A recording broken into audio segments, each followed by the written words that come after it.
Hey, YouTube.com. I'm Jason Ward, and this is the Making Star Wars show. All right. Hey, what's happening, Fandom Empire? So, yeah, I don't really know what I want this whole thing to be yet, if anything. We'll see if it does anything or if it wants to do anything. I just like talking about Star Wars. I like it. It's a good time. I've been fighting technical difficulties all week. So that makes me want to just make it a podcast. Last night I had the camera, the GoPro, working perfect. It was on fire. I did tests. I called friends, used it perfect. Today I start up the streaming program. That's when it starts lagging. So I think there's some kind of incompatibility. But so I decided. Oh, and I couldn't run good audio, with good video. I need like an adapter. So I made the executive decision of let's go with this crappy camera with this low budget film noir Cad Bane blinds over here. And we'll, use the actual good mic. I figured that was better. Up front, one thing I get asked a lot is should you start really quickly? James says StreamYard is basically elementary school for vid streaming. Yeah, I'm sure it is. I was what I like about it is I could throw up so I could throw your quotes up. That's what I liked about it so far. And I've messed with OBS in the past. Like when I did those VR videos that you could see on here, I was using OBS, and it's kind of fun to do the VR videos. The problem is whenever I put on the VR headset, I have one for both of my kids. And when they're with their mom, that's when I play with it, And the problem is that when I put the VR headset on, they want to play. If they see me messing around with Baby Yoda for a video, then they want to be Baby Yoda. And it's like, do I want to buy another VR headset which we don't need? Or do I want to buy a good camera? And I think I'm leaning towards a good camera, just to be honest with you. See what James says. Hey, Jason, glad you're feeling it again. Thanks, man. Yeah, it's been a rough year to appreciate Star Wars fandom, from lots of different reasons. And Fandom Empire says, "What's happening, Jason? You know what's happening, Fandom Empire. Star Wars is on my brains. I wish it wasn't. I have like two modes when I'm in leisure time. This sounds silly, but it's rock and roll or it's Star Wars. It's one of the two. And that's what I've been doing when I get done with any kind of work that I have to do. I get the guitar out. Like over the pandemic, I seriously probably wrote a good 50 songs. I like the majority of them. And so I record them, my drummer takes it, and then trying to get Randy to not be busy so he could do the bass. And I had an offer from I don't think it's okay because it was on his channel, but Titanic Sinclair said that he would like look at mixing one or two of them, and that would be rad. Hey, Woody, let's go. Let's do it, Woody. I've had a couple of questions and I've lost some of them because I'm a jerk and I did not organized. And then the other side of the question sphere, I saved some, and not because they were any better or worse, just because these are the ones I thought, oh, you know what, I should start saving them just in case, because not everybody can make it to the live stream every time. So let me open up this one really quickly. So Rob D, he asked me, small question for the show. If you ever get the time, what credence or thoughts on the Trevorrow Duel of the Fates script Robert Mayer Burnett leaked over a year ago? Unless I missed that on an older podcast, I don't remember if you ever touched on it. Yeah, that was a really interesting time because literally at the same moment, I had read all of those scripts. And that was, I think, the first draft. And I think I read the one I looked through them all, and I read that one after it actually leaked, but I read the actual final on it. And my take on it, surprisingly, and I hate to, it's like I hate to be critical of something that never got to get finished and hold it against somebody. I don't think that's fair. And I don't think it's fair that they didn't get to finish their draft and then here we are criticizing it. That said, I don't think it got better. I honestly think that the draft that leaked was actually better. And I'm a little bit hazy on the details now, but on MakingStarWars.net, I did a line-by-line annotation. I wasn't allowed to write down any of it like verbatim. I wasn't allowed to take pictures, but I was allowed to have 2 or 3 pages of notes to like take about what happened for structure reasons. I used that time to literally bullet point every scene. So that's what I did. And so what I put up, I also was like heavily criticized for it. People were like, oh, what is this? I can't understand it. It's like, well, you know what? You could understand nothing, or you could understand what I can do, because being able to get that the way that I got to it, it was some Star Wars nerd Mission Impossible stuff, you know? I did it though, and it's out there. So I would suggest taking the leaked scripts and looking at what I put out, and you could kind of side by side them, and you could see where things changed and where the alterations went in. I think that was the lasting value. I could have just kept it to myself. I could have like held it over people's heads, but I shared my notes and people were jerks about it. And I keep talking about this right now. I'm just like my third thing after rock and roll Star Wars right now is UFOs, because the UFO stuff is crazy. But I keep watching the videos of the dudes who were like leaking government stuff, and it's just hilarious how they get the same crap that I get in the same way, but theirs is like tangible. Like the government is backing them up. It was a big lesson for me that you can't please anybody, or you can't please everybody, you know? You really just can't. So yeah, the truth is I also had people, you know, who knew what was up when Trevorrow was exiting the picture, and it didn't sound, the things I was hearing weren't that promising. Like you'll see fans see like Mortis brought up. Cool, right? But it, from what I heard, it wasn't that they were like, Mortis, man. It was the opposite.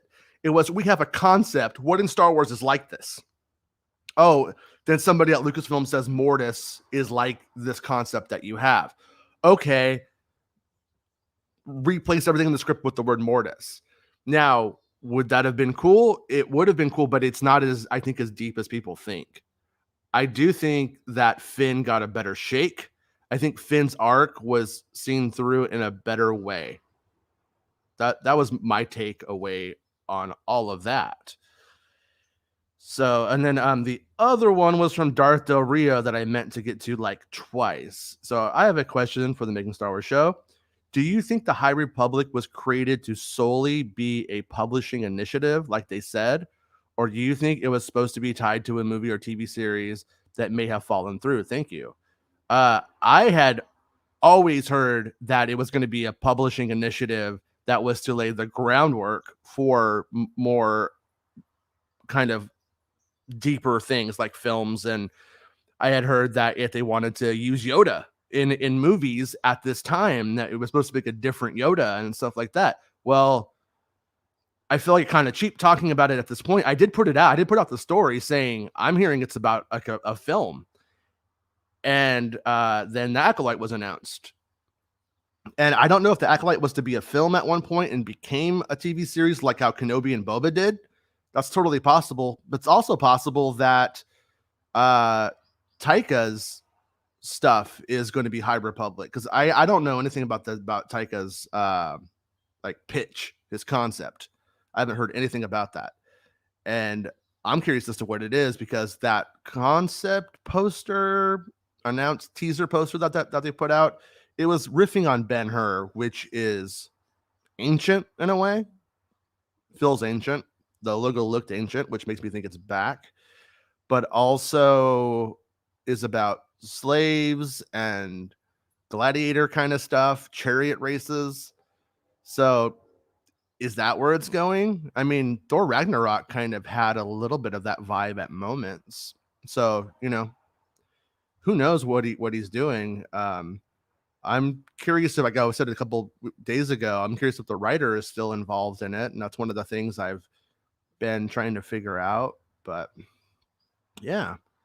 So yeah, if you guys have any questions though, or anything that you want to talk about, throw it in. And Woody, I agree, Woody. Let's go. So Fandom Empire, I'm lost on Kenobi. Super stoked, but don't you think Vader and Kenobi now have to fight? The way KK advertised it as rematch of the century, you can't say that and not do it. Very misleading if they don't. Yeah, I agree with you. I don't remember the exact quote, so I don't know how much of that we built up. If somebody has the quote, throw it in the chat. But because I don't want to go look it up right now. But with that said, yeah, I mean, if you put Vader and Kenobi in the same kind of story and they can't fight because of a stipulation based on an assumption from episode 3 marketing, and I don't think anything is with Star Wars, I hate to say it, but like, and I've always said it, but like, nothing is sacred. If they stop making stuff, if they stop making Star Wars, then there you go. Things become sacred. But if they're going to continue it, if it's going to be a living, breathing document like the Constitution of the United States, no, then you have to. You have to take story avenues that are fun. And at some point, hopefully never soon, but when Star Wars slows down, all of that stuff will just start to feel very, very sacred again in canon, Hey, it's Monobite, my old buddy. Missed you, dude. Disney said Rogue Squadron is a whole new time period. Maybe that and Taika's are in the same setting. Yeah, I would love that too, dude. Like, I think that it would be like in the best interest to keep moving the timeline forward, because like, what if you have a breakaway character? Like, Grogu is a breakaway character because he was adorable, right? But what if you had somebody who was just truly like, we love this person, we love this actor, and what if that's that's the way that you get into bringing your new Luke Skywalker or your new Rey, or however you want to look at it, into the series? Because I think that would be ultimately the most important thing that they can do, is build characters in that matter. Because like and as Jeremy knows, there's so much really solid like Marvel films and less solid Marvel films, but when they're so character driven, people don't care. Like, people don't really seem to, well, at least in my outsider's opinion of the Marvel stuff, they don't seem to hate the bad ones as much as that they love the characters and still consume those films because they love those characters. That's my takeaway anyways. And I want to see them build on that kind of world.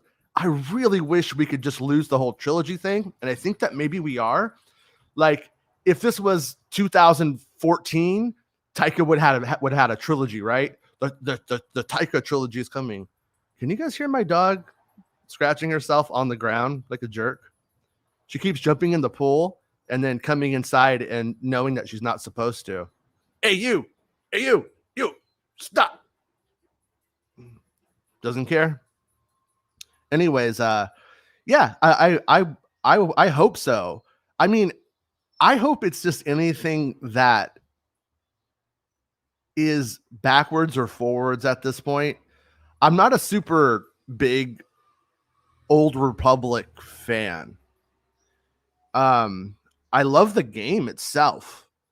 I loved what the Old Republic did in design pretty much as it moved on. Knights of the Old Republic, I know it's blasphemy, but I don't think that transfers to film very well. But at the same time, I do believe that the Revan concept is strong enough. And believe it or not, in the Old Republic, you guys remember there was a mission where you on freeze Revan, it's sort of the carbonite motif. And I that was like when that mission, I was one of the first people to get there because I was in college at the time, and I was just like, I'm gonna just play this game like constantly. I'm gonna get my work done, and I'm just gonna do this, and that's what I did. And so when that mission came, I hadn't heard about it yet. So, and when we unlocked it or when we completed it, I was like, that was awesome.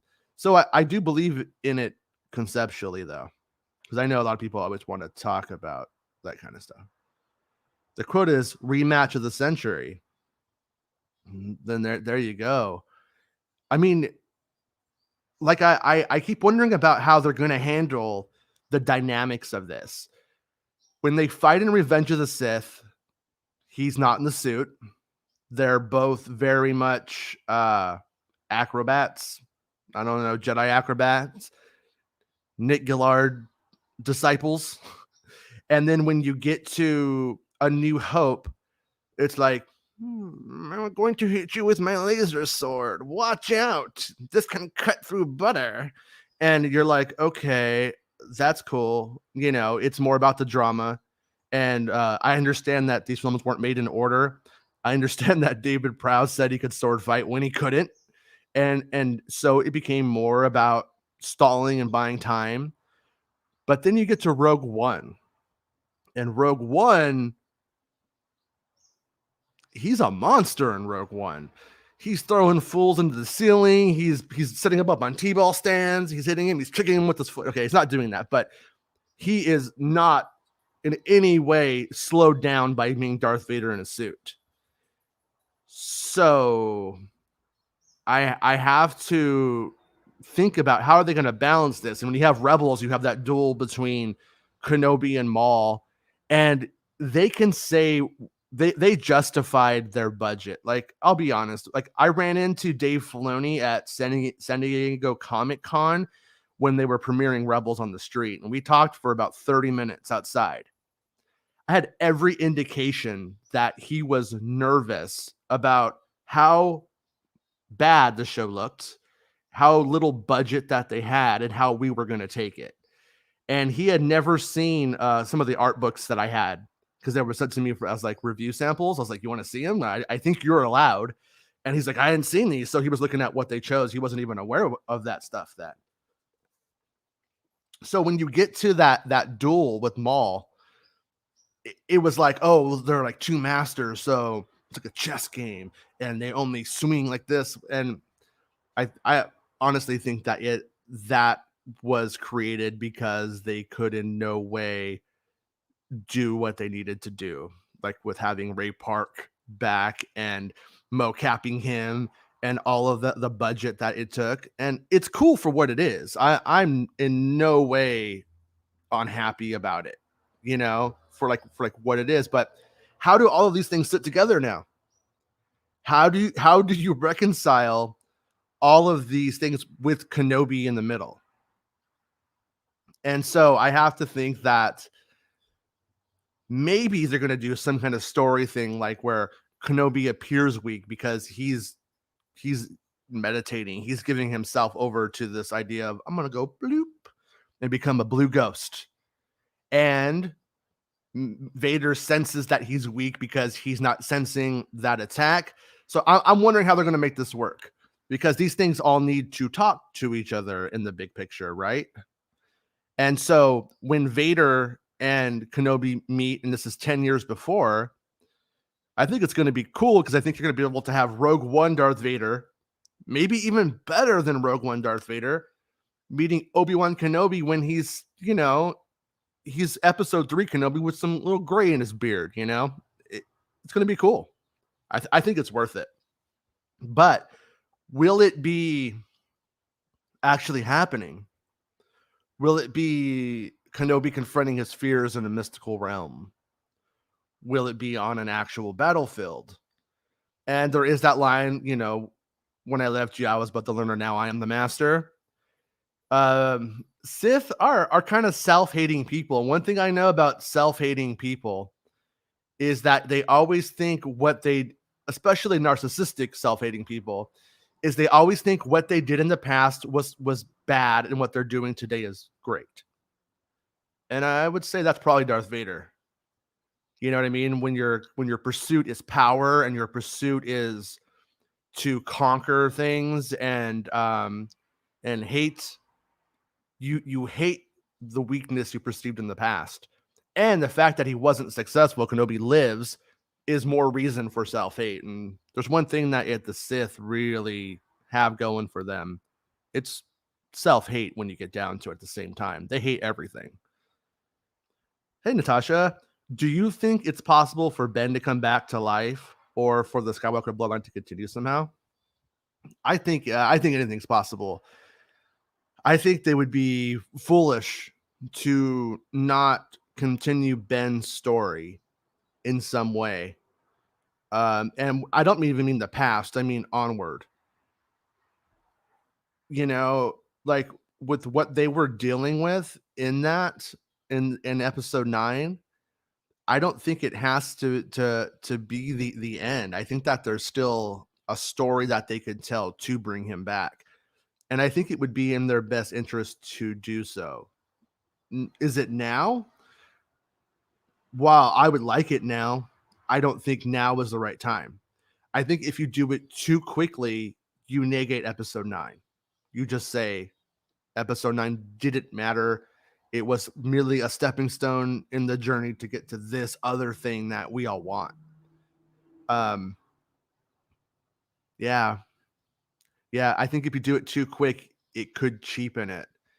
And I also think that as time goes on, I mean, when you look at your like standard Raylo, who's just like, I really liked the romance and I was disappointed in that. I mean, is there anything maybe more romantic than Rey ended up going on a quest to bring Ben back to life, back to reality? That's an old song if you know it. It's pretty good. Check it out. But I would be up for it. I don't think anybody would really be mad about it. In the big picture, I don't think he was a disliked character. I think I also, I hope Daisy Ridley has like a really good post Star Wars career. Right now, it's not looking like she's in super demand. You run into other questions. Can Ben and Rey be in love and be Jedi? I mean, they could just say yes. We just want it to be that way. But then it doesn't really fit in with past concepts, but neither does coming back to life. And I mean, hell, if you're going to bring back Palpatine the way that they did with pretty much no explanation, if you're going to bring back Maul, you're going to bring back Boba Fett, but you can't bring back Ben, because why? That's my take. So I think somebody's going to come up with a good enough pitch. And I think when that pitch comes, if they could get Adam Driver back, I think that's when they will do it. This Kenobi show, what if this Kenobi show is that avenue? If the Kenobi show, wouldn't it be fun if it was called the Kenobi show? I just don't want to say Star Wars Kenobi, Star Wars Obi-Wan Kenobi. Not a good title, honestly. Once again, it's about character recognition, but I would rather have this have had a title, But if we delve into how the Force works, to the mystical side of life after death, we build on that. That could be the pathway to bringing Ben back. In a way, if the story does go that way, I don't know how much they listen to us. I know that that certain creators will bend to public pressure. They won't want the crap that comes with this fandom And geez, it is awful. I'll tell you that much. But that might be the way if it deals with that stuff and fans of the regular concept are watching, that might be how we get Ben back. And I also wonder, about Adam Driver. Was he happy with 9? Does he at this time care enough about his character to feel like it needs that justice? Because that's the other side. If they bring Ben back, they can't just kill him again. So what if they bring Ben back and Driver doesn't want to do, anything more? Where does that put Ben? So it almost has to be like a really good one-off story. Could they do a thing where Ben is resurrected thanks to Rey and Finn, and then Finn just takes on the Jedi Order and they leave, and then their offspring could be the thing for our future stuff? Maybe. I think though at the same time, like, there's a sort of like a friction and even a complication. As much as I identify as a feminist, you have a problem where if Rey leaves to go make Jedi babies, it feels kind of like, But if Ben and Rey do it, that's equality, right? That's two people stepping away to do what they feel is the highest thing that you can do, or the best thing you can do, which is just the pursuit of love. And that's one of the things in these Star Wars stories, I think, that oftentimes gets lost, is that that's what it's always been about. There's people there are philosophical inconsistencies in certain aspects of characters, but at the end of the day, if you checkbox, was it for love? Was love the highest power? Did love save the day? I think that breaks dogmatic George Lucas stuff, and I think that it also it breaks away from it, but also is what his point was with Return of the Jedi, and ultimately his point. So I think that if those things can be reconciled. What do you think the chances of seeing Boba Fett is for the season of the Bad Batch? Yeah, that's been going on. I think it's good, honestly. I really do. Just from a logistical standpoint, Filoni's involved with the Boba show. And so one of those funny things, the Boba show. Hey, you're listening to the Boba show and this show can talk to each other, and he's going to know every in and out, right? And you were supposed to have that Boba Fett Cad Bane duel. So, I mean, is Cad Bane going to end up getting, shot down by Boba to save the clone lady, to save Alpha? I think he's Omega, man. That's just my take, Mr. Santa. Is that it? Maybe he's Alpha and she's Omega, right? I don't know. With that said, I would love to see it. I would love to see Boba Fett kill Cad Bane, in that it builds Boba up stronger. At the same time, I don't want Cad Bane killed. If somebody has to kill him, if he has to die, and it's to elevate Boba Fett, fine, so be it. You gotta do it, right? At the same time, Cad Bane is such a good character, and there's so much to play with there, and I would love to see him get the live action, kind of treatment. It would be, I think, in the series or saga's best interest. I hope he's in the Boba Fett TV show. It would almost be cool if we saw the pre-match here and then the rematch there, something like that. Is pre-match a word? I don't know. But hey. So Santa says, do you think the duel between Boba Fett and Cad Bane happened and that Cad Bane survived? That's another good question. I'm going to say no. Just based on nothing other than my opinion. If it didn't happen in the last season of the Clone Wars, where they had the chance to do it, I don't think it happened. And if we see Cad Bane here, I suppose you could say something like that happened if it becomes irrelevant. It might end up in a book or something, or mentioned in a comic, or shown in a comic book. But right now, I'm gonna say it didn't happen, and maybe it's gonna happen in the Bad Batch, because the Bad Batch just feels like, it was. I don't want to. Excuse me. I don't want to. I'm not gonna say their name, but a while ago, I went out to dinner with somebody who works on the Clone Wars, an actor, and this person was like, one of the things about Clone Wars was, by the end of it, we were making something else, and we were starting to acknowledge that this wasn't the Clone Wars anymore. So it makes me think that the seeds of the Bad Batch were placed in there very early, and maybe there was always the opportunity that that story would be told post Clone Wars. And it did sound like they started to tell stories that had left the concept of the Clone Wars. So we'll have to see. I'm excited though.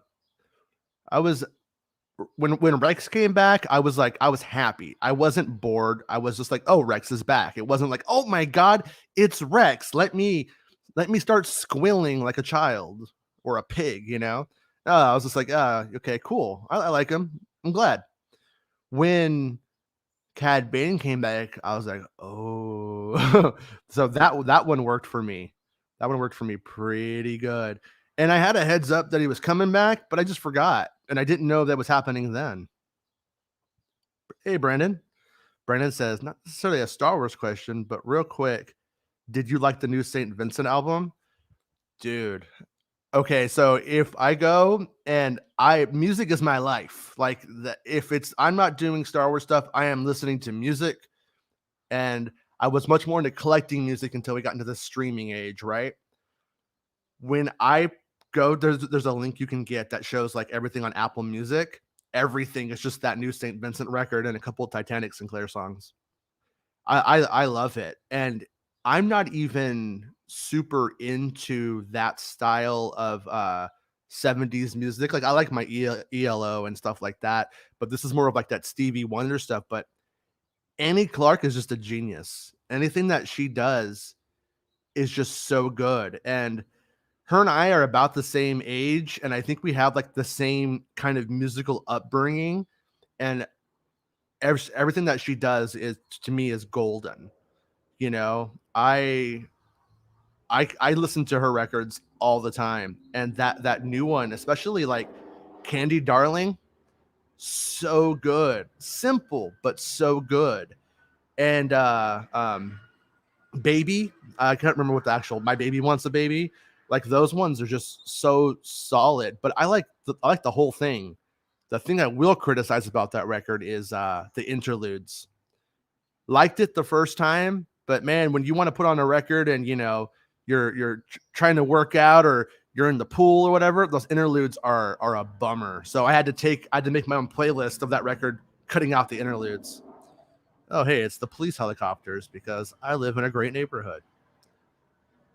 So, Mike Papas, the old Papas. I truly believe that they communicate through the Force, and that alone. Kathleen may have been speaking out of context. Yeah, I mean, you can look at it. I mean, it might be a chess game, right? It might be Magneto and Professor X, and they don't necessarily fight on the battlefield, but there's these two sides vying over something. But I still have to think that if it doesn't happen that way, they'll put it in a nightmare. They'll put it, and maybe it'll only be a few seconds, just enough to make us excited and to make the episode something worth talking about the next day. Because they don't drop all of these things, as we know. They do them weekly. They want to keep subscribers, and so I think that every episode still has to be treated that way. I just messed up the chat. Let me see. Whoa, you guys said a lot of things, and I am falling behind. Okay, wait. I'm just gonna start here. Wait, maybe I actually did. Yeah, I did. I'm getting this. Okay, I can do this, you guys. I did.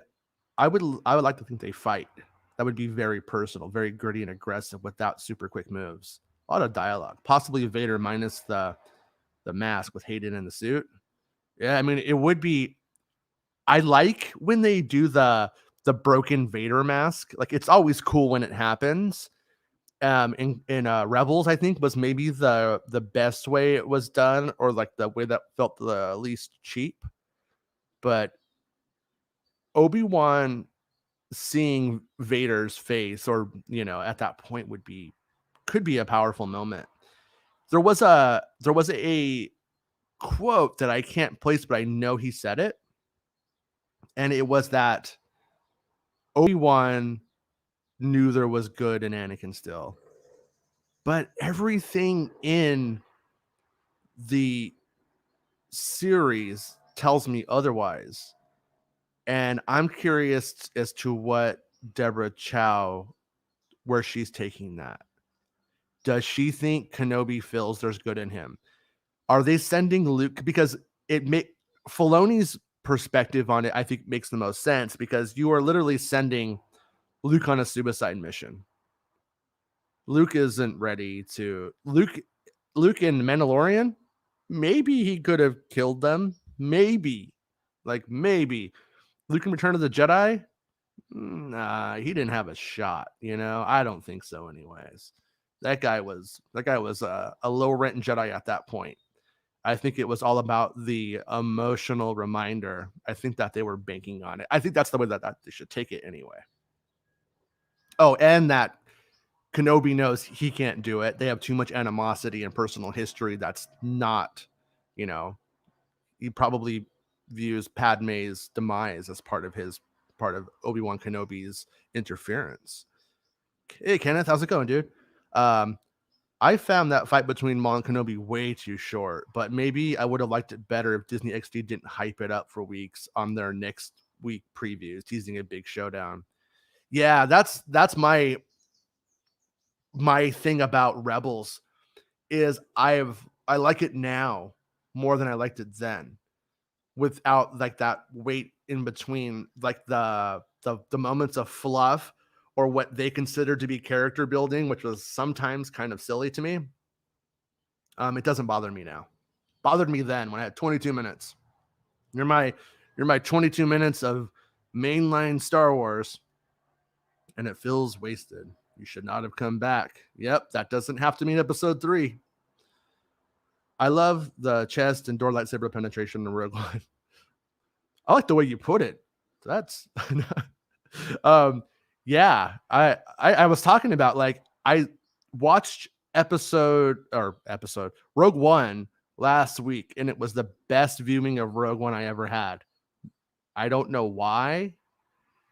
I don't know what it was. I think not having a saga going on with big, deep questions allowed me just to enjoy it more. I know that sounds weird, but I feel like I enjoyed it more without wondering what episode 8 was going to be. The Sky, Max Palace.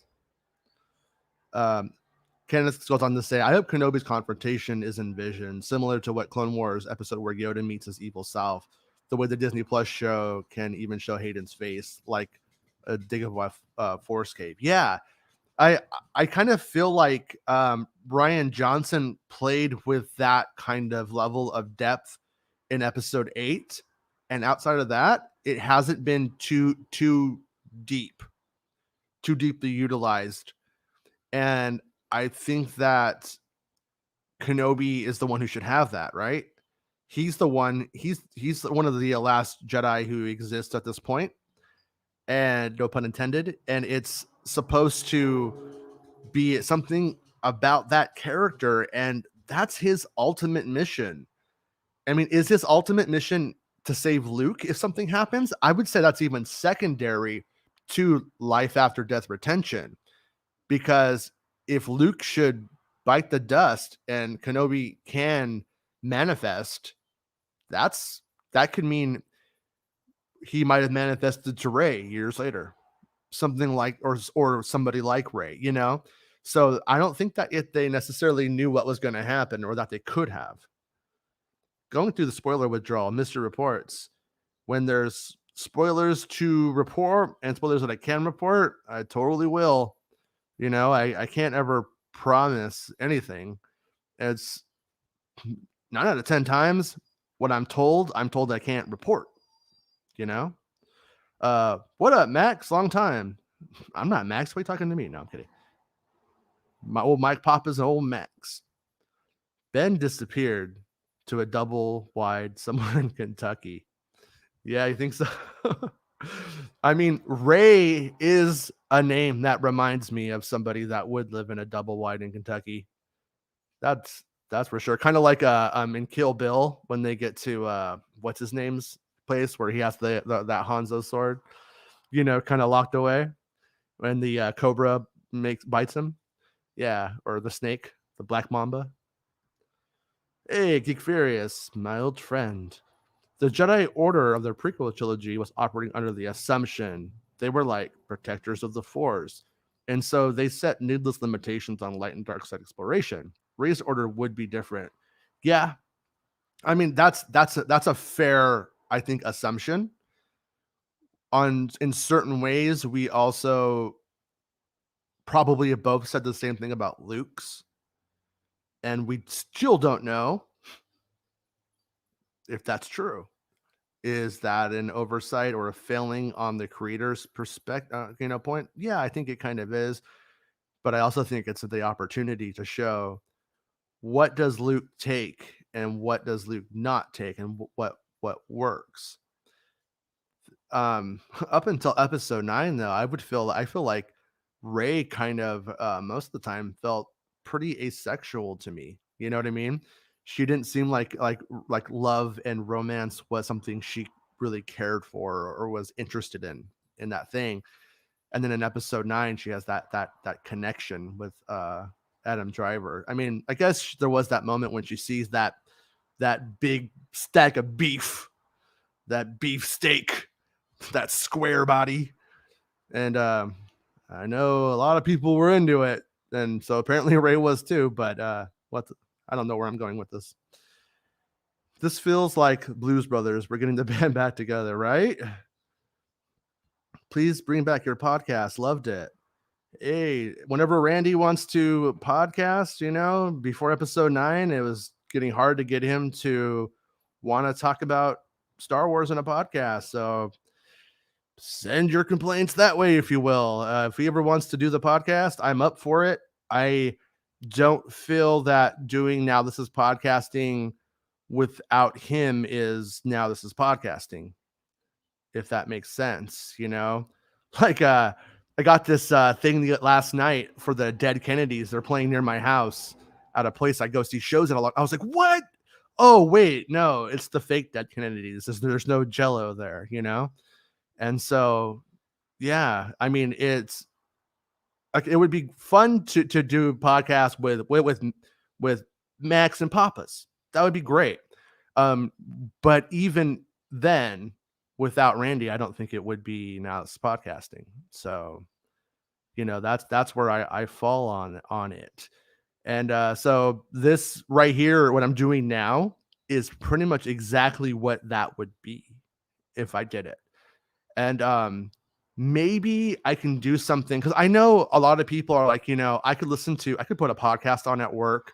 Nobody's going to give me any trouble. If I put a YouTube video on, I'm going to get a lot of, I'm going to get in trouble. So without these really necessarily being visually important, maybe I could start putting them out as a podcast too, or just putting like the whole week's worth of shows into one big sound file and releasing them that way or something like that. I will think about it. My whole thing is that I tend to bite off more than I could chew. And on this right here, I think I want to just make this work as best that I can right now. And I also am absolutely loving the instant gratification of hearing what you guys think and you guys helping steer the conversation. Cause that was always the weird thing for me about now this is podcasting is I would show up on a Friday night and it would hang out with like Randy. And Randy is so like out of the mix, if you will. And he doesn't really care to be in it. And at least that's my assumption. I think he likes going to conventions and hanging out with people, but I don't think he really needs that social interaction that much.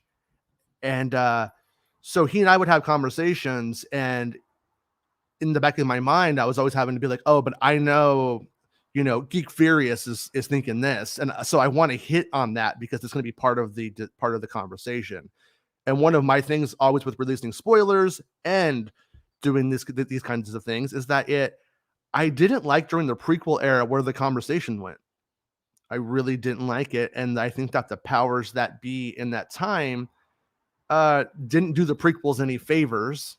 And I don't think it's necessarily our responsibility to do, mega corporation and franchises any favors. But at the same time, I think that if the people who are talking about it, who love it, should talk about it in certain ways and talk about what we want to talk about. And there weren't podcasts then, but there were just mostly blogs. But so, anyways, yeah. And you know what? Want to know the other? And here's the other thing. I've often, even at the end of Now This Is Podcasting, where I was at with it, is that so at its heyday, the most downloads I ever got on Now This Is Podcasting was 66,000 downloads.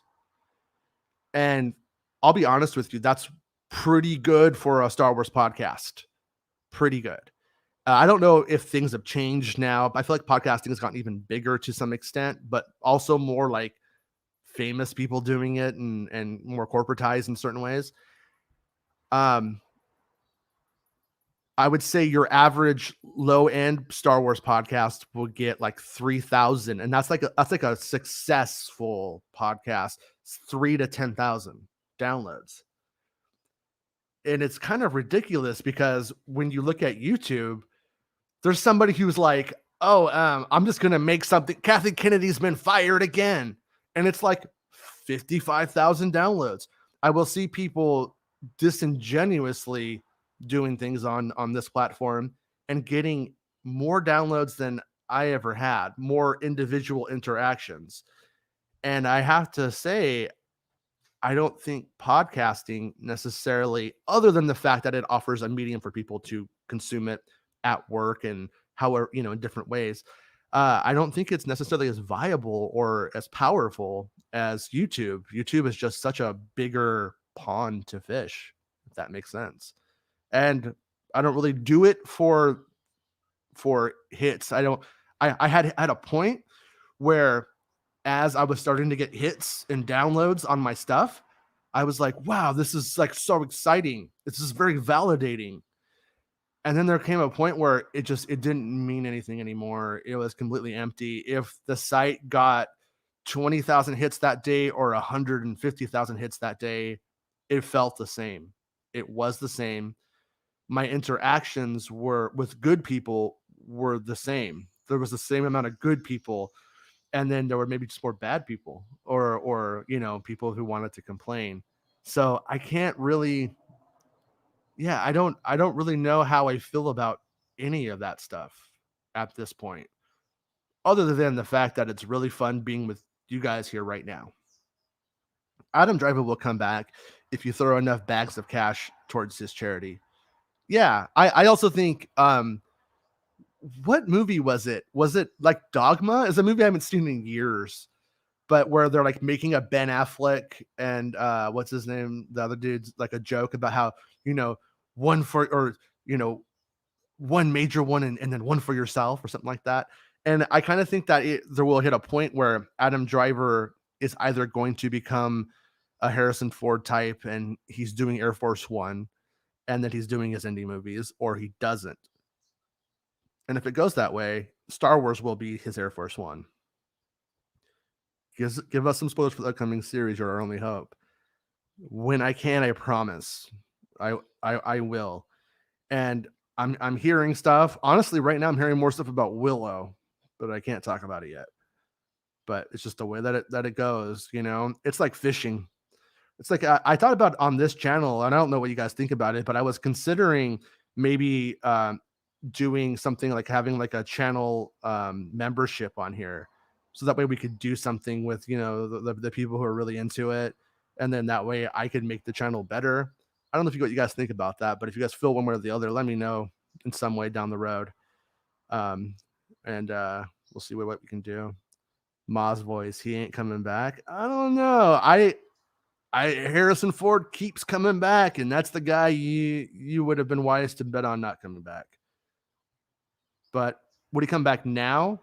I think now it could look desperate when it doesn't need to. That's what all of this stuff is. It's all about taking meetings and calls and stuff like that, and you know, being known to build, I hate the term brand, but you know, as an actor, that's one of the things that they have to do. Old Monobyte says, speaking of Dogmatic George, maybe Disney should do his midi-chlorian sequel trilogy as a Disney Plus series, like how HBO did the Snyder Cut to give those people their George trilogy they claim would be better. Man, I would just like to see. I don't think that what George had in mind needed to be episode 7, 8, and 9. I think it would be, if they were to do that, it would be their best interest to take that and just to put it in something else, or to start it with Rey after the sequel trilogy and take that stuff there. I actually like the midi-chlorian concept. I think it makes complete sense. There is a physical, you know, there was a physical reaction or residue to using the Force. If you are a person who believes in energies at all, good at energy attracts good energy, and bad attracts bad. But there is some kind of logic there, I think, physical logic to it. And there's still stuff about our universe. Like if you want your mind blown, look up the double slit test. There's a really like easy one on YouTube, and it's just like, what is going on? Where they, you know, how matter and consciousness interact. It's nuts, and it's real science stuff that I'm not qualified to talk about. But yeah, we are. I thought it was something about HBO Max. Wouldn't it be cool if Max got a job at HBO and called him HBO Max? Yeah, but in Iger's book, George didn't just throw something together to make the sell better.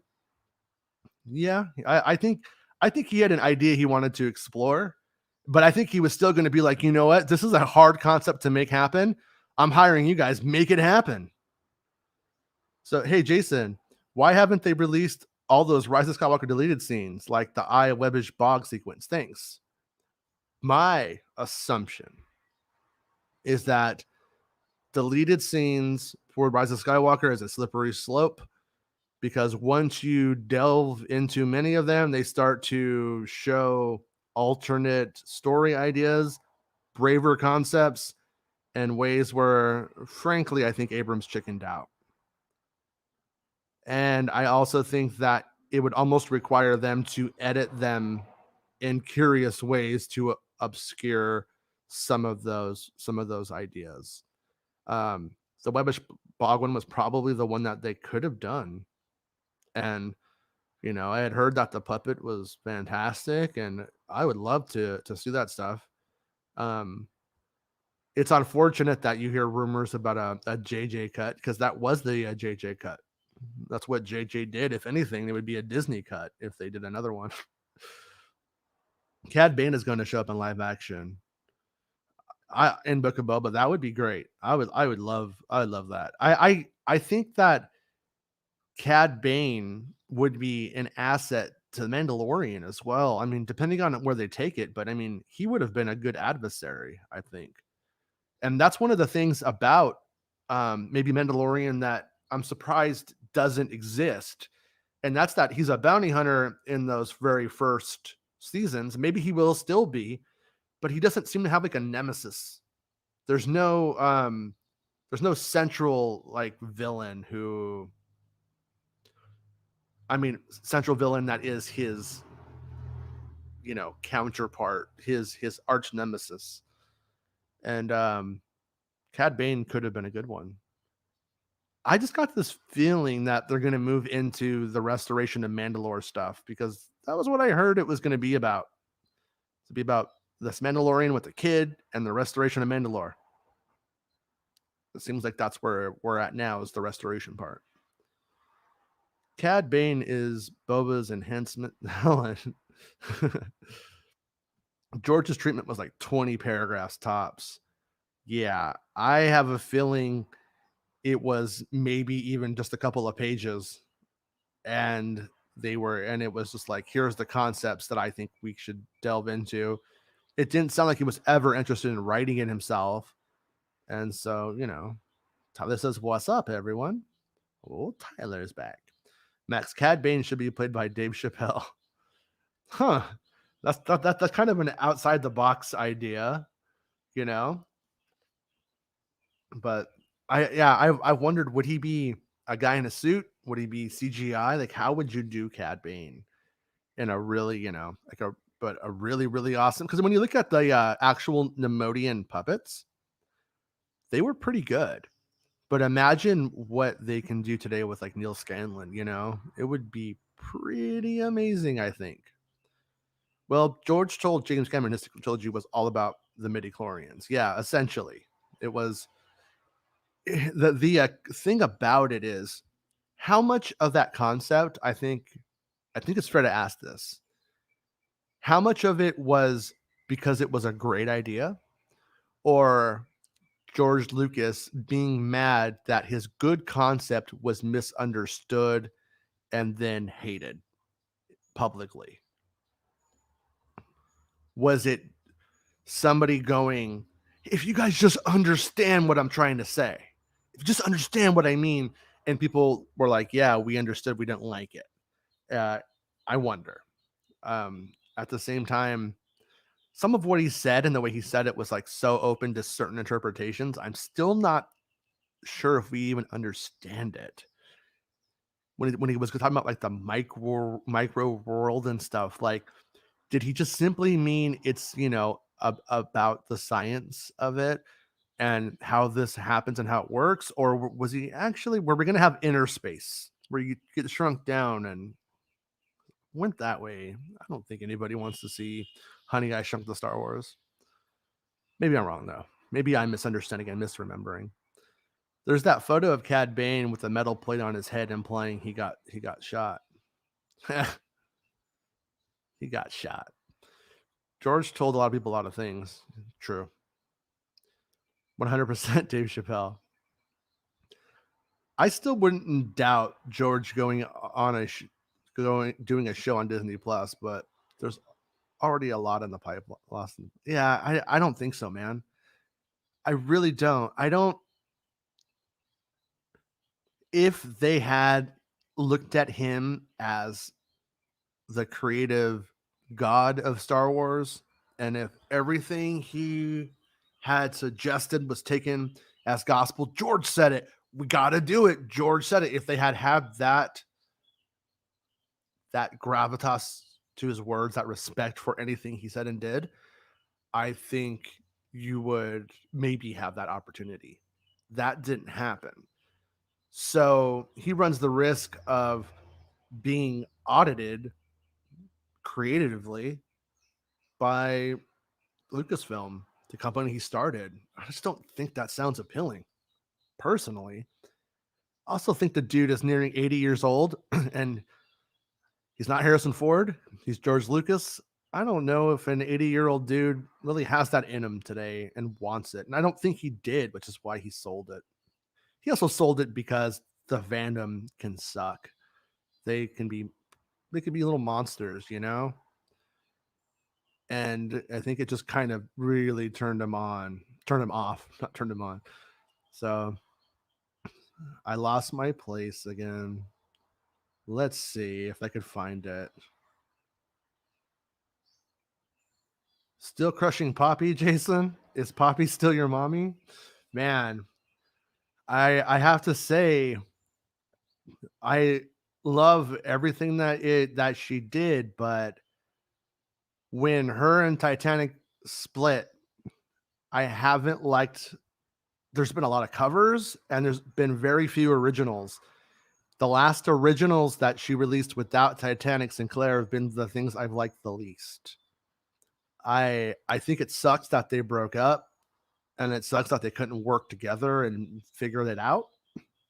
But for what it's worth, the Titanic Sinclair singles have all been great, and so I think that maybe I'm a Titanic Sinclair guy, you know. And it's unfortunate that their breakup was so rough, and that I think what happened to him was super unfair. If you think that people don't weaponize things because they can, that people won't go as low as they can to win a fight. Uh, it's but I love the work that Poppy did, and I think she's a great performer. So I'm rooting for her. I'm rooting for both of them. What if they just give George an episode or two? That would rock. Yeah. I mean, it would be cool if Lucas made a suggestion, a concept, and then Filoni picked it up. I think that would be the most likely scenario. We learn later on, this was actually suggested by George Lucas. Like, that would be a good marketing thing, but I don't know, man. I don't think it's going to happen. The most I ever heard was that he had made suggestions about Yoda, and had every reason to believe what I heard when I heard it was completely accurate. Maybe they held that stuff back because of High Republic. That's just an assumption. It's a guess on my part. He'll talk to people, but write, produce, direct, it doesn't seem likely. Yeah, I mean, George isn't making his personal things that he said he was going to make. If that was happening, I could see it, but it's not. And he has a kid that's about as old as mine right now. I mean, younger maybe even than my youngest. And I can't imagine trying to go and do that and still be the kind of father that he likes to be. You have to remember, he walked away from Star Wars because of his children. He had just adopted, I think, Amanda Lucas, and his wife left him and kind of left him with the kid. And then he decided to raise her. And raising her, Heidi became really popular. There was a lot of iterations of Heidi at the time, and he made the Ewok movie. That was like the pitch was like, well, let's do Heidi, and let's make it in Star Wars, And so you kind of had like that's, and then Willow kind of came about from that too. That line of thinking with his daughter, and I remember at the time little girls loved unicorns and stuff. Maybe they still do. Mine not so much, but I just hope when Obi sees Vader for the first time, he says, Simon says, touch your toes. uh, yeah, I think he should say, lay off the death sticks. He was a joke at that point. I'm not sure what that means. I'm one of these lunatics who loves it when something is built up, like it's going to be the biggest fight, and it ends when someone plucks the other fighter's last eye out. Yeah, that's fun.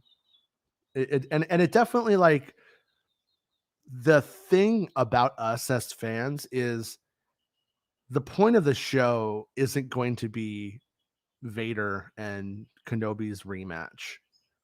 I don't think so, anyways. I think that would be a disservice to the show conceptually. So I don't think we should build, no matter what Kathleen Kennedy said, to make Disney investors happy. I don't think that we should necessarily view that as the reason it's going to exist. That's always how I look at Star Wars. Did this need to exist? Why does this exist? Should this have existed? And more than not, when I read the comic books, I feel like, oh, no. And that's when I think that they're messing up. I think that's one of the guiding questions that should be asked. Maul and Obi-Wan was Tyson, Leon, Spinks fight we never wanted. Huh. I don't know much about boxing. All I know is that if they knock Jake Paul out, I'll laugh. Is Poppy still your mommy? Well, I went, Randy, where you at? I text him and tell him. Papas. Now this podcasting is Jason and Randy. They're peas and carrots and not sending together. Thank you, Max. Call it now. This is not podcasting without Randy, right? Yeah. Now this is YouTubing. I always want to talk Star Wars with Jason. Anytime you want to hop on, Max, I know you got some stuff going on right now with your houses and all that jazz. But whenever you're ready, dude, you are welcome to come on. And if anybody ever wants to come on and talk Star Wars for a bit, just send me a DM.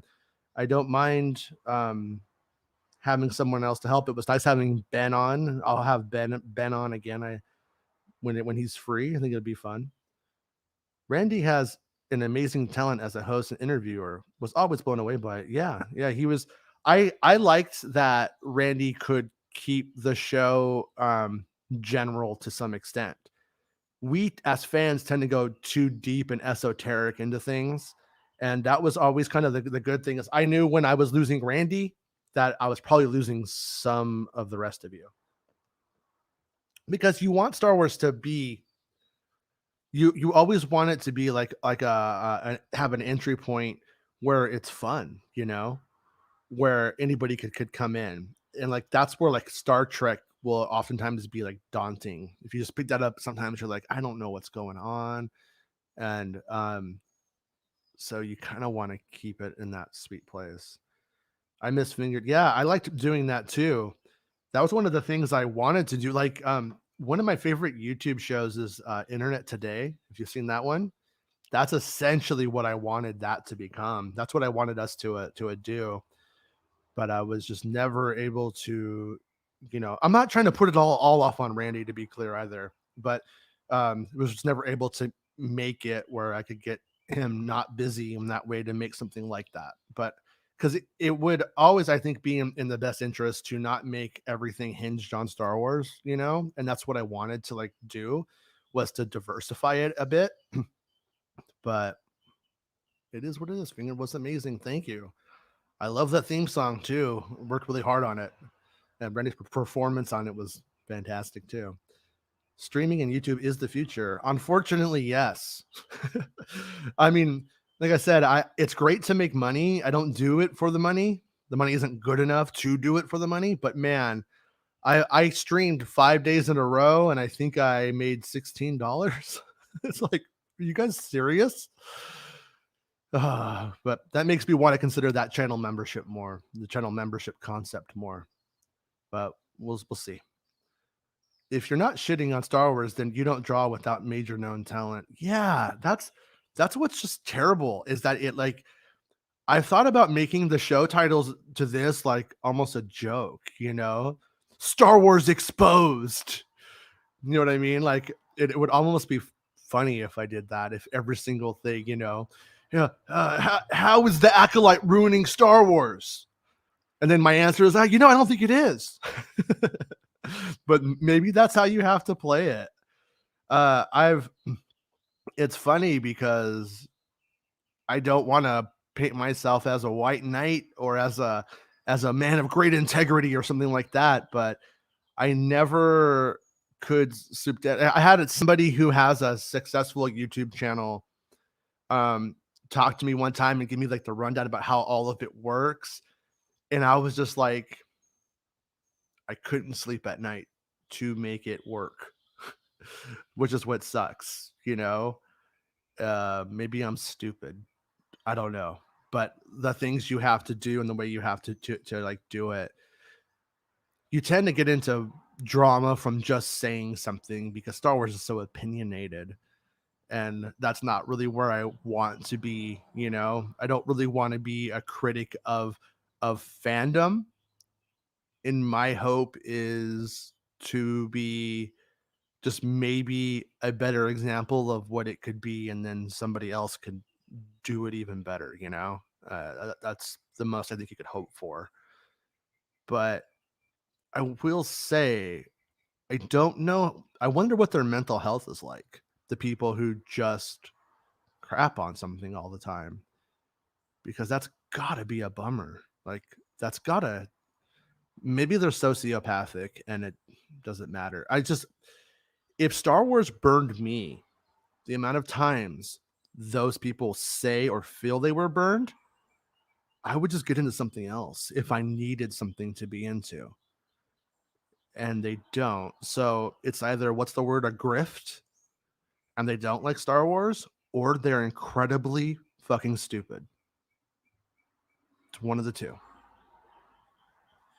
Yeah, there was an episode where Jason wound up at an awkward orgy by accident. It was awesome.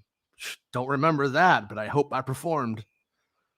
Jason is explaining why I quit blogging and podcasting regularly. At some point, 100,000 hits was like getting 10 hits. Yeah, it really does come into that. Like you hit this point where you are either like going to have an anxiety attack because the numbers fell 10% that week, or you just don't care.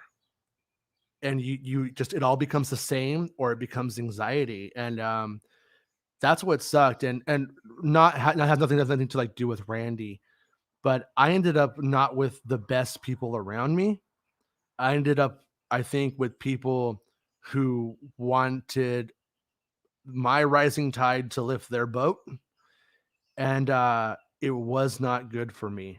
And I think I've grown and figured a lot out in the last year.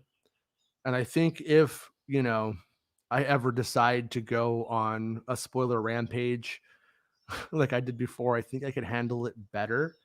Because I'm not gonna lie, like it was it was hell.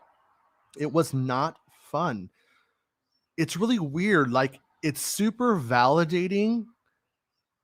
And if you could see, you're gonna get, I think, like a psychological examination of me. Is that it? Like, in that, I sort of wanted to make the conversation better, and another part of me wanted validation that I can do it.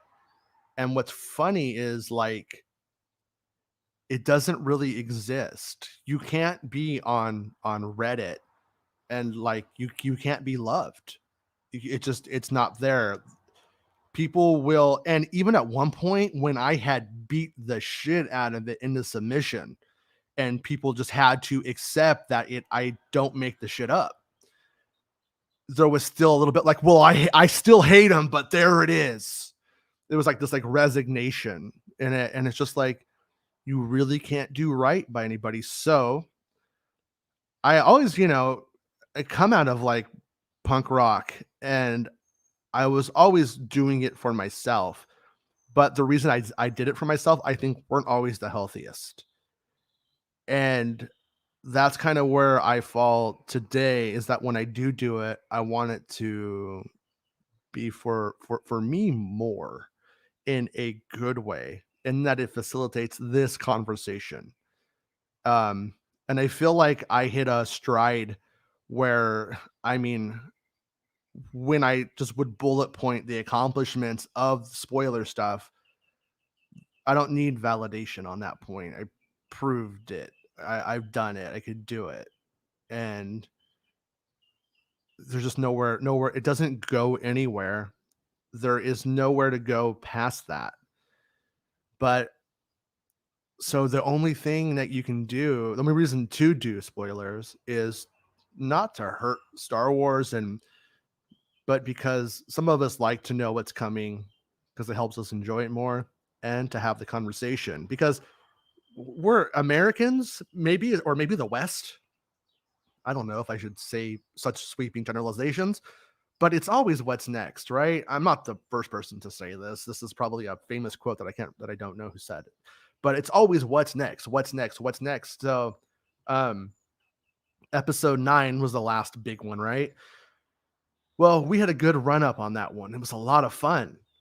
Once it came out and it was all there, it was just like, well, there you go. Shook it out. It was like 2 weeks, and then it was burned out. Now, what's next? What's next? That's just all that this ever is. The site drained my iPad of energy because it had so many banners. Sorry. I'll be honest with you right now, is I would like to get rid of a lot of that. And not blaming anybody, but I never set that stuff up. My ex set that up for me. And I think maybe at the end of our relationship, it was like, let's make this pay. Because I don't like this guy anymore. It's too easy to lose focus on why you're doing it. Yeah, that is very, very true. It's really true. Like there, it's like fishing. That's always my analogy. Is you cast a line, you do the social work, and you get stuff you can report. People bring you stuff you can report. Or sometimes it's just like, hey, I want you to know for your analysis because I like what you have to say and I like where you're coming from. But here's what's up. You can't report it. And then, it gets really entangled. And you know what else sucks is sometimes, like let's say the 2med2 comes to me and is like, hey, dude, Ben's coming back, but you can't report it, but it's happening. So it's coming back. I was like, cool. Then Geek Furious shows up and he's like, hey, dude, Ben's coming back. Say whatever you want. There you go. You could have it. Report it. Now I'm like in a place where the original source thinks maybe I'm burning them. Maybe I'm just saying that.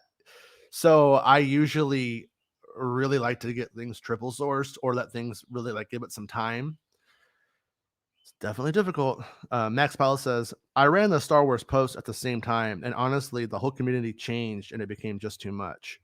Yeah, the foundations, I don't really feel like I'm a part of any Star Wars community.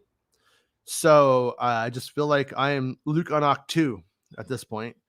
The original people who were out when I started were absolutely garbage people.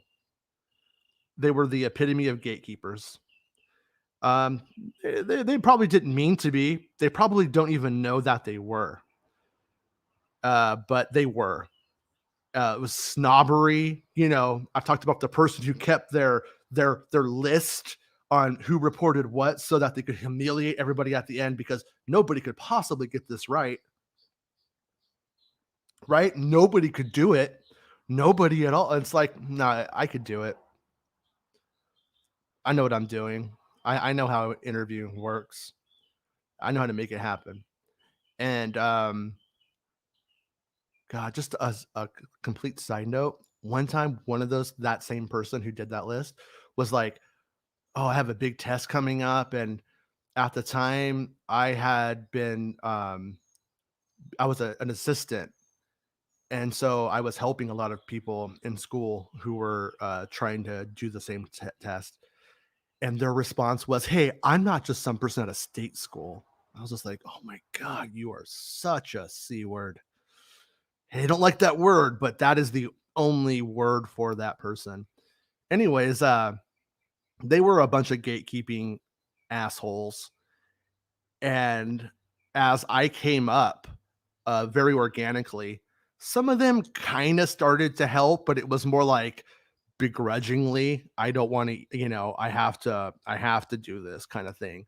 And then as I saw them socially at things, I could really tell they did not like that I had done what I had done. And what was weird about it was I didn't have enough like self-esteem at the time to even figure that out. Like, I don't know if self-esteem is the right word. Like, there's a part of you that has to just be narcissistic. I hate to admit it about myself, but there just has to be a part to go, I can do this. I'm the one who can do this, or I'm going to get on YouTube right now and talk to people. People want to hear what I'm saying. Like, I had never been able to reconcile that idea of myself with that kind of reality. Maybe it's a wrong assumption. I don't know. But all of that put together, they didn't like it. And even like when I blew my life up through just letting people have access to me and was just made assumptions that everybody was cool and good and made assumptions that everybody knew what my intent was. I allowed people to portray me in one way. And that person was even like, well, you were this big Star Wars, whatever you are. And I was just like, I see myself as me. I don't know what you're talking about. And I guess in the end, I accept that that's a fair way to view things. But it's just kind of weird because when I wake up in the morning, I still feel like myself at 4. Maybe that doesn't show growth. I don't, maybe I have a lot of growing to do, but I just feel like I'm the same person. And whenever I would go to like celebration and I would sometimes meet somebody who really weirded out on meeting me, it creeped me out. It made my skin crawl. It made me like the first celebration, I was just too celebration 2015, I was just too messed up. I had a baby coming. I didn't even get to process that. Then celebration 2017, like I was, I think for the first time having anxiety and panic attacks. And looking back on it now, it was because I had the wrong people around me. I just had garbage people around me then too. And through all of the stuff I've gone through, and some of it I deserve, and some of it I completely don't. It's really obvious to me who was good and who was bad in all of that. You know what I mean? And that's kind of like I'm somebody who likes to live in reality, and I, in a way, miss the people I've lost a lot.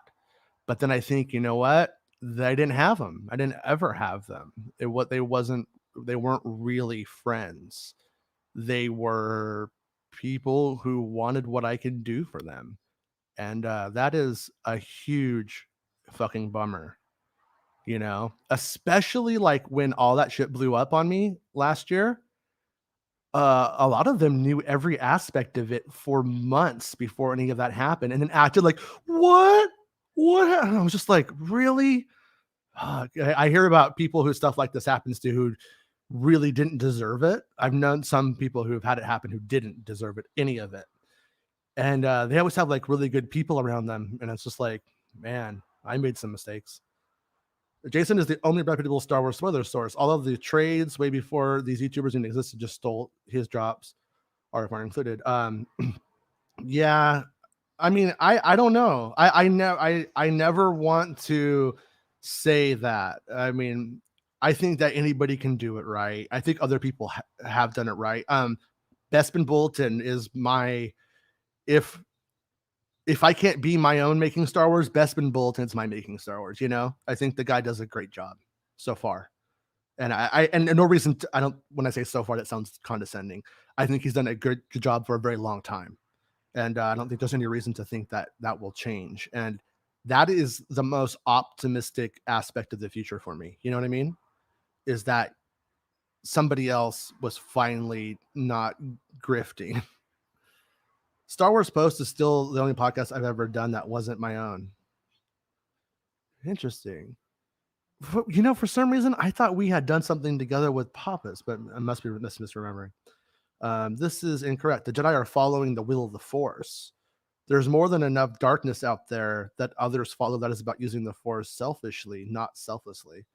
Maybe. I mean, when the shroud of the dark side falls and they can't read things how they did, were they reading the Force at that point? Or were they simply doing their best? Was the will of the Force that Anakin become Darth Vader? I don't know. I mean, it all washes out to the same, I guess. 2014, 2015 was really special. We won't have that again, and that's okay. I will just be something different in the future. Yeah, I mean, you're not wrong. I mean, God, dude, like when I look at the stuff though that was there, like 2014, 2015 was really, really it was electric, you know? There was like a lot in the air. And Star Wars was back, as the shill writers, or shill writer, I hate saying the word, shit writers would say. Whenever I say it ironically, in case anybody is wondering. But I just don't really feel like the gatekeeping is just such a bummer. I mean, across the board. And like, you know, that was always the thing with like even like Rebel Force Radio was never really had like a personal beef with them until they started leaving bad reviews on our podcast, you know? And we had sources in those companies who let us know what the email was that left it, and it was theirs. So either they had somebody on their staff who used one of the main person's emails, but that's where I was just like, what is this? You know, then I had somebody else who went on their show, and every time that they said my name, they edited it out. um, yeah. And that was just like kind of like a huge bummer. I was never a fan because it's so radio-y, and it's not a slight against them, but that whole style isn't my thing. I mean, if you listen to me now, I'm not trying to be Mr. Broadcaster. That doesn't interest me. Neither does like the fake talk show format, you know, like where like they have like, you know, oh hey, I'm Jay Leno, all that kind of shit. That's not for me. I kind of always preferred the idea that podcasting and whatever this is sort of a ragtag pirate radio kind of aspect, you know? That's that's cooler to me. I need that fantasy. But it's unfortunate because what people don't understand in fandom, and I think it's really important that everybody get this. The pie is bigger than you, no matter what. Like when I was getting 66,000 downloads on Now This Is Podcasting, there were still another 100,000 people out there who would never like my show. There was nothing I can do about it. They don't like my nasally, mucus-filled, coffee-drinking, monstrous voice. And that's cool, man. That's fine. The same way that I don't really like theirs or some other show or don't prefer it. And there's no one right way to do it. Like on my show was like, let's, you know, let's get tipsy and talk about Star Wars. And it was a completely different way of being than, like, for instance, I love Coffee with Kenobi, right?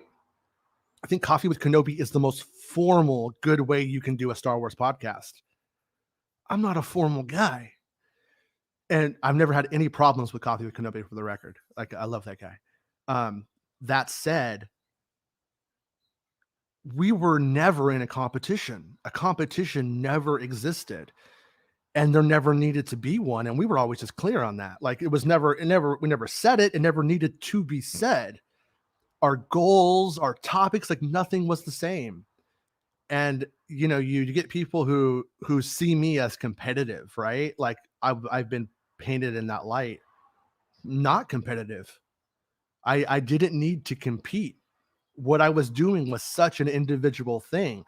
If you want to spoil, or if you want some bit of information, what is the question to get the answer? That's what you have to ask. What is your guiding research question?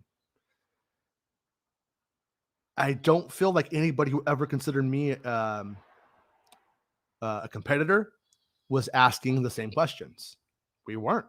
Therefore, were we competing for the same information? No. They were competing they wanted likes. That's it. Likes. Cool. You know what I mean? And how you get that is however you get that, but they would feel that doing what I did would get them that. So they wanted that, and they wanted Lucasfilm, like all of these things that just don't make sense together. But so the one thing I would always say, because I get a lot of emails about like how do I start a podcast and all this kind of stuff. How do you start a podcast? Just start a podcast. Doesn't matter what your equipment is. This mic right here is my favorite mic. I use this mic, the Shure SM7B. I use it for podcasting. I use it for music and whatever else I need a microphone for. It is my favorite microphone. But I just do whatever I do with this. And this is kind of a more expensive microphone, but not the most expensive microphone. But if you have to do it on your iPad headphones, that is one way to do it. And I think, you know, and then take it from there and build from there. That's like this right here. I am not happy with this setup I have right now. The audio setup is maybe okay. Maybe if we're not going to do Now This Is Podcasting, I should get some of the equipment from Randy and make the audio sound identical, because if we're not using it, you know. But Visually, I don't like this, so I want to make this better. So these are all things that like I have that are going to help me grow the show and make the show bigger and better, right? So whatever you do, do it that way. And at the same time too, like ask yourself like do you want to be known? Is it nice to be known? Cuz I'm like it's like I'm not a person who necessarily likes attention. I like recognition. I like when I do something good. I like to make music, but I'm just as happy being a rhythm guitar player as a lead singer. Just I want to make the art, if you will. And I don't want not to call this art, but you know what I'm saying, right? I hope that's clear. Remember when talking about Star Wars, Star Wars is fun. Yes. That is the most important thing. Like, you have to remember it's fun, but also you can be critical too. Like, if everything is just the best, then your words don't mean anything anymore. But you should also like, is it mostly fun? If you're not mostly having fun and not mostly having fun conversations about something you find fun, just do something else. I mean, there's lots of fun stuff out there. Go find it. I agree. Oh, I like the midi-chlorians too. George was going to explain how they connect to the wills. It's in the with James. Yeah, yeah. I remember that the microbiological world. A little golden age we had there, Max. We had a lot. Too mid. We had a blast reaction watching Mando finale though. That was fun. Yeah, that's what's important is that you find those kinds of moments in this because that's the only reason to be involved. And the other thing is too is it should number one be like personal. You should be able to watch these things like can you watch Mandalorian and never talk about it online and still enjoy it and at that personal level? Because that should be number one. This makes no sense. It was the sequel trilogy with Luke, Leia, Han, the grandkids, Darth Maul, and so on. Then it also delved into the Force, the Wills, and the like. Think the Yoda arc of Mortis. Yeah, I mean, but it didn't happen. So, hey Tyler, Jason, what are your thoughts on January 6th? Oh my God, you're trying to get me in trouble here. I think it was awful though. I think it was awful. Um, I think it was a limp dick insurrection. I think those people should be treated as if they were going to hang everybody there. I think most of them got there and then didn't know what to do. That's what I think. And yeah, it bums me out, and I don't think that it should ever happen again. I am okay with people scaring the politicians that be not in a way where if you don't do it like I'm going to kill you, but in that you can't you can't misuse us. But I also think it was built on a lie, so it's scary and it's horrible. See what else would have got. Kenneth, love the midi-chlorian concept. When I first heard it, I missed George Lucas more than ever. Missed his imagination. Yeah, me too. Um, great. A bee just flew into my house. Will a bee sting me on a live stream and want to see me cry? Just go outside, bee. You don't belong in here. I left the back door open so that way the dog can get out. And this bee is just flying around my house. Anyways, yeah, I miss George Lucas's weirdness, and I don't think we're going to be able to have that back without him having creative control. Okay, he left. He left. I am saved, I think. Without him having complete creative control, I don't think you could ever have that George Lucas weirdness seen through to fruition. And I miss it too. But I think 100 episodes of the Clone Wars and the 6 films that we got, I think he gave us enough, And I don't mean this to you, Kenneth, but I just mean like as a community, let's let the man retire. There was a story last night. Oh, I can't believe I forgot to talk about this. I think it was We Got This Covered, which sounds to me like we just got this made up, honestly. Uh, They were like, George Lucas wants to be involved in Indiana Jones. It's like, they're filming it, man. Like, it's not real. He doesn't want to be involved. If he did, he would have. And he was barely involved in the first place. I mean, God, I love George. Don't want to take away his involvement. He had, I can't remember her name, which makes me a jerk, and I apologize to her. She'll never hear this, but I'm sorry. He had his PA, his personal assistant, do all the research for most of those movies for him. He wasn't out there with the Time Life books reading about the stuff. He had her go and give him a list of what would be interesting, and then he would pick it. And it's like, how that's very producery. It's very common. I'm not holding it against him, but it's also like, it's not like it's so, I don't think that aha idea that you had from George is necessarily needed like it was, you know? That's just my take though. But anyways, yeah, them making that up, it's just like, that's just so ridiculous. Me and Geek Furious were talking about it, and I'm like, it's like handing in your homework late, you know? If you wanted to write the fake story, you needed to do it before Indiana Jones started filming and was like in the middle of production. I mean, come on. Yes, unfortunately, The Rise of Skywalker is the JJ cut. What people should ask for is an extended cut with different editors. Yeah, I mean, if we were to, I don't think they'll touch it. But, and I don't really want that. I don't want to live through a Snyder cut on our side of things. Let's just get to new stuff, you know? Let's just extrapolate upon those missing ideas in new media. But giving JJ the ability to make his special edition and film more to it would probably be the way to do it.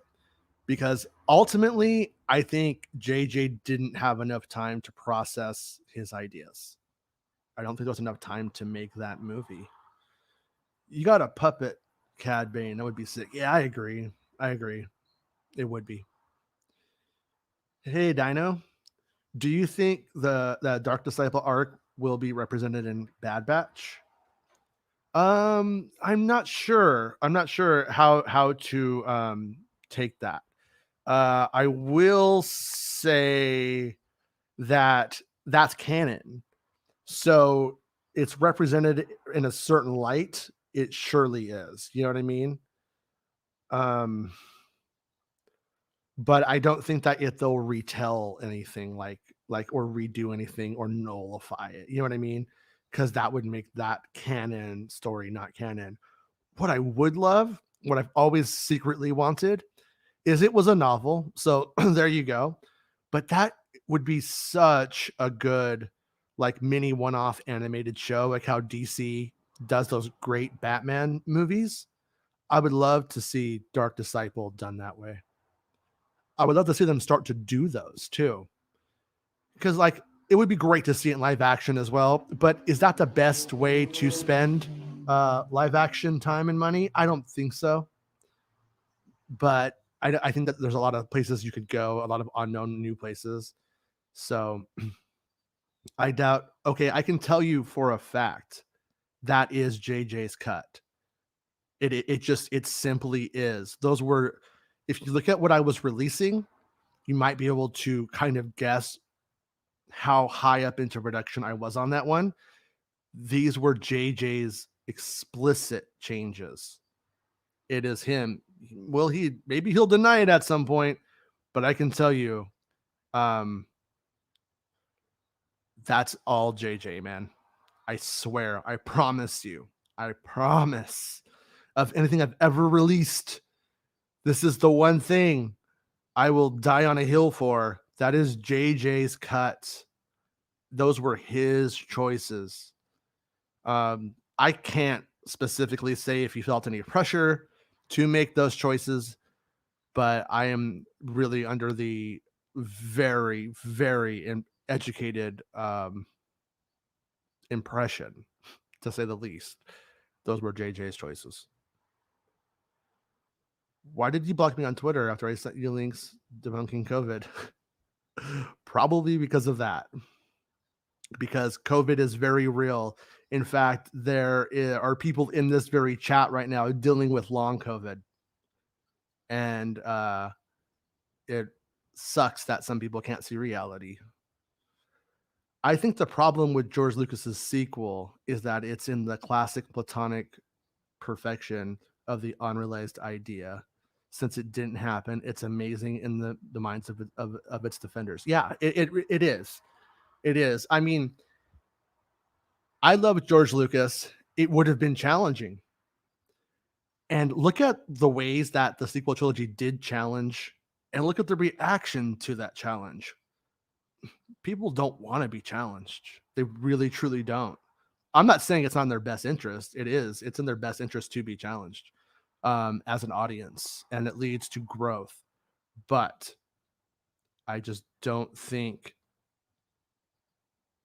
I just don't think that it would have went over well, and I don't think that the prequel backlash was exactly the same. Can we have a Star Wars trilogy without it? And there's just too much. There's just too much money to be made, too much exposure to be gained. If you don't love it enough to defend it or love it enough to care about how it's talked about, it's an easy grift. Hey, Ben, how's it going, dude? Did you check out Lucas's 7 through 9 stuff that came out in the Paul Duncan's books? Yeah, I still haven't seen that. Oh, this guy right here, Jason Freak, Donald Crosswhite. Me and Donnie, when my parents got divorced, I needed a babysitter, and I was in, I want to say I was 8, and so Don's mom babysat me, and babysat like a loose word. I mostly like crashed on their couch. I mean, she took care of me. I'm not saying that, but I crashed on their couch in the morning. Got up for school. He has twin sisters, and they were a grade below me. Were they grade below? Yeah, they were grade below me. And we would walk to school together and all that. But I still have Donnie's Empire Strikes Back pillow, pillowcase, and my son sleeps with it in his bed. And it's my son almost always gets in. My daughter actually gets in bed with me every morning, and usually that thing ends up in my bed. So still getting use out of that. And I also had Don Crosswhite's A New Hope pitcher. It was a pitcher for like Kool-Aid and juice and stuff. We used to drink Kool-Aid out of it. His mom gave it to me. She's like, I want to toss this. Do you want it? I was like, yep. And I had it. And then finally I put it in the dishwasher or something like that. And it just finally cracked. But man, did we get some use out of that. Pretty funny. Me and Donnie grew up on a street called Mott's.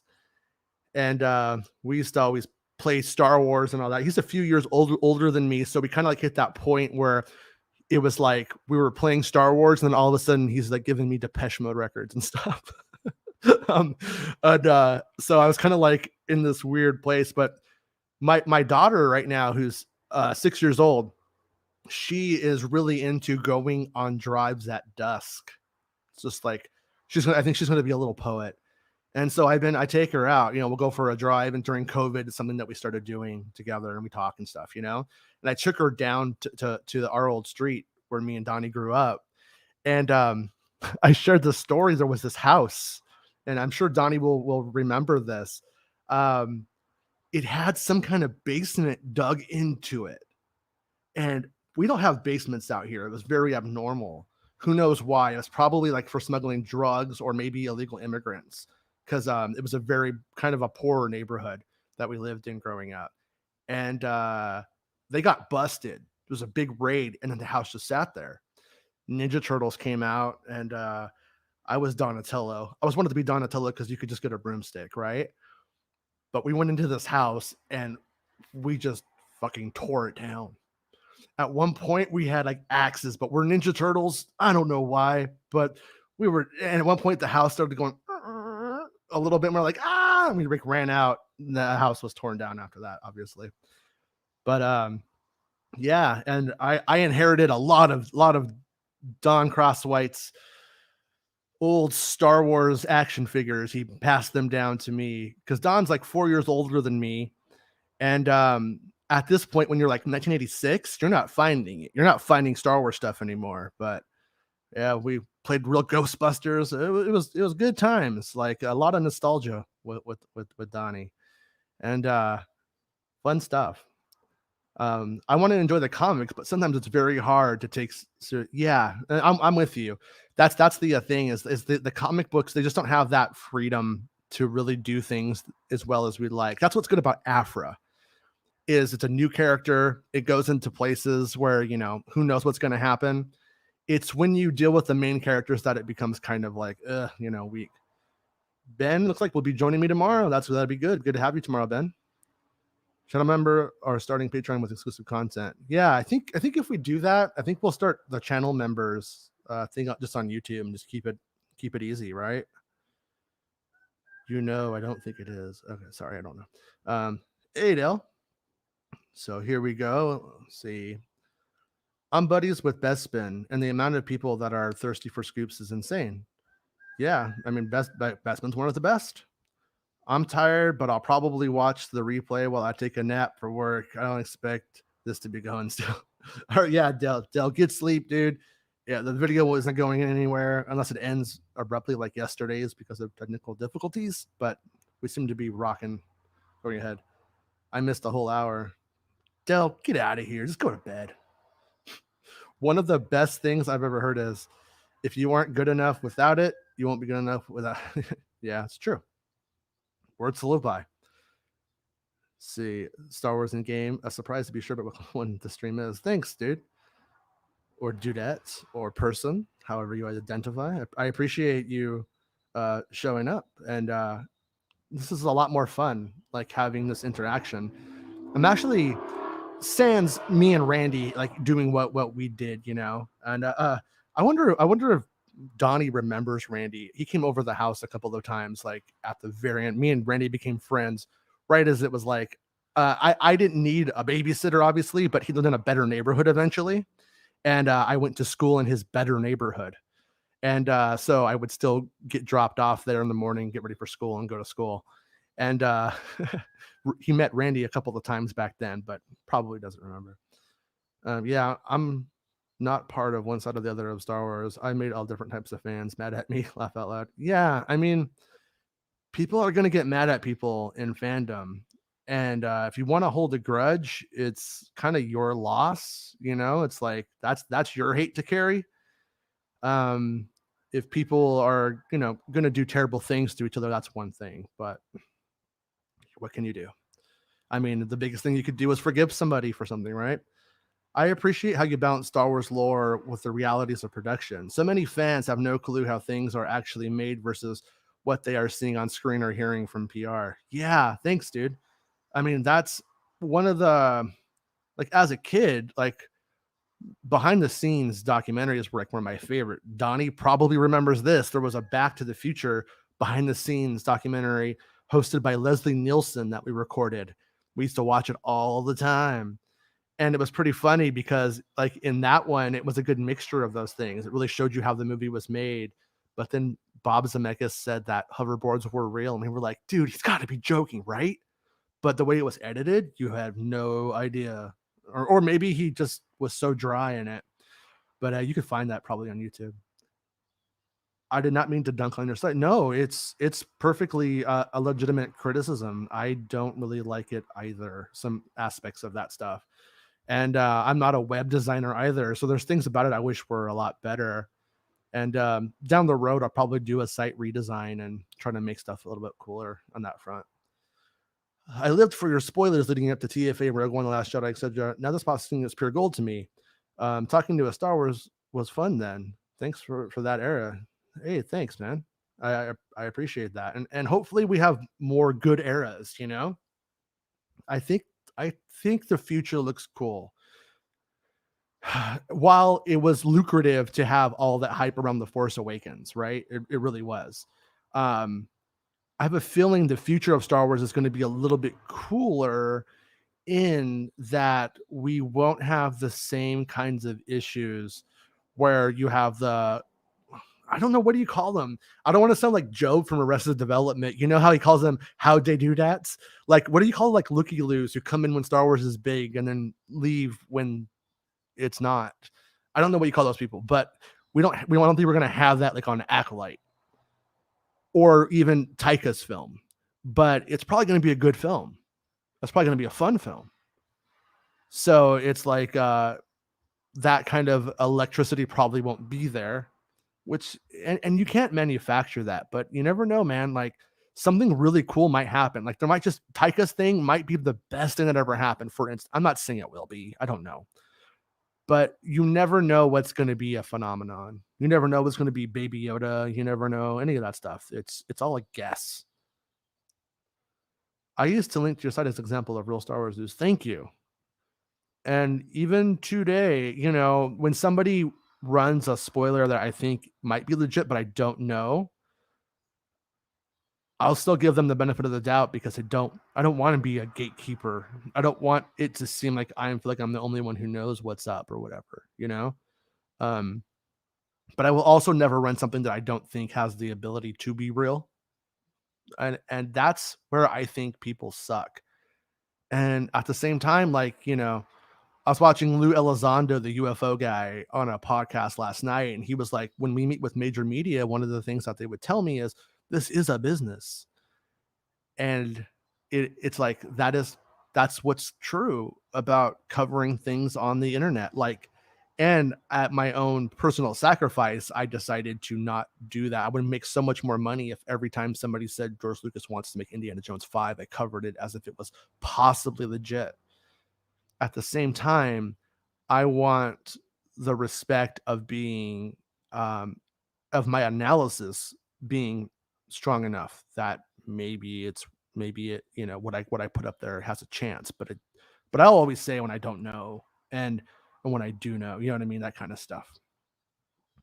I don't understand why people are fighting the story that Lucas tells about the Jedi. Instead, they want to read in some they want to read in some corruption on their part, which would mean that Obi-Wan and Yoda are bad guys. Well, no, are Yoda and Obi-Wan, I mean, like that's the question though. Did Obi-Wan and Yoda really know what they were doing with Luke? Or was it a coincidence that it worked?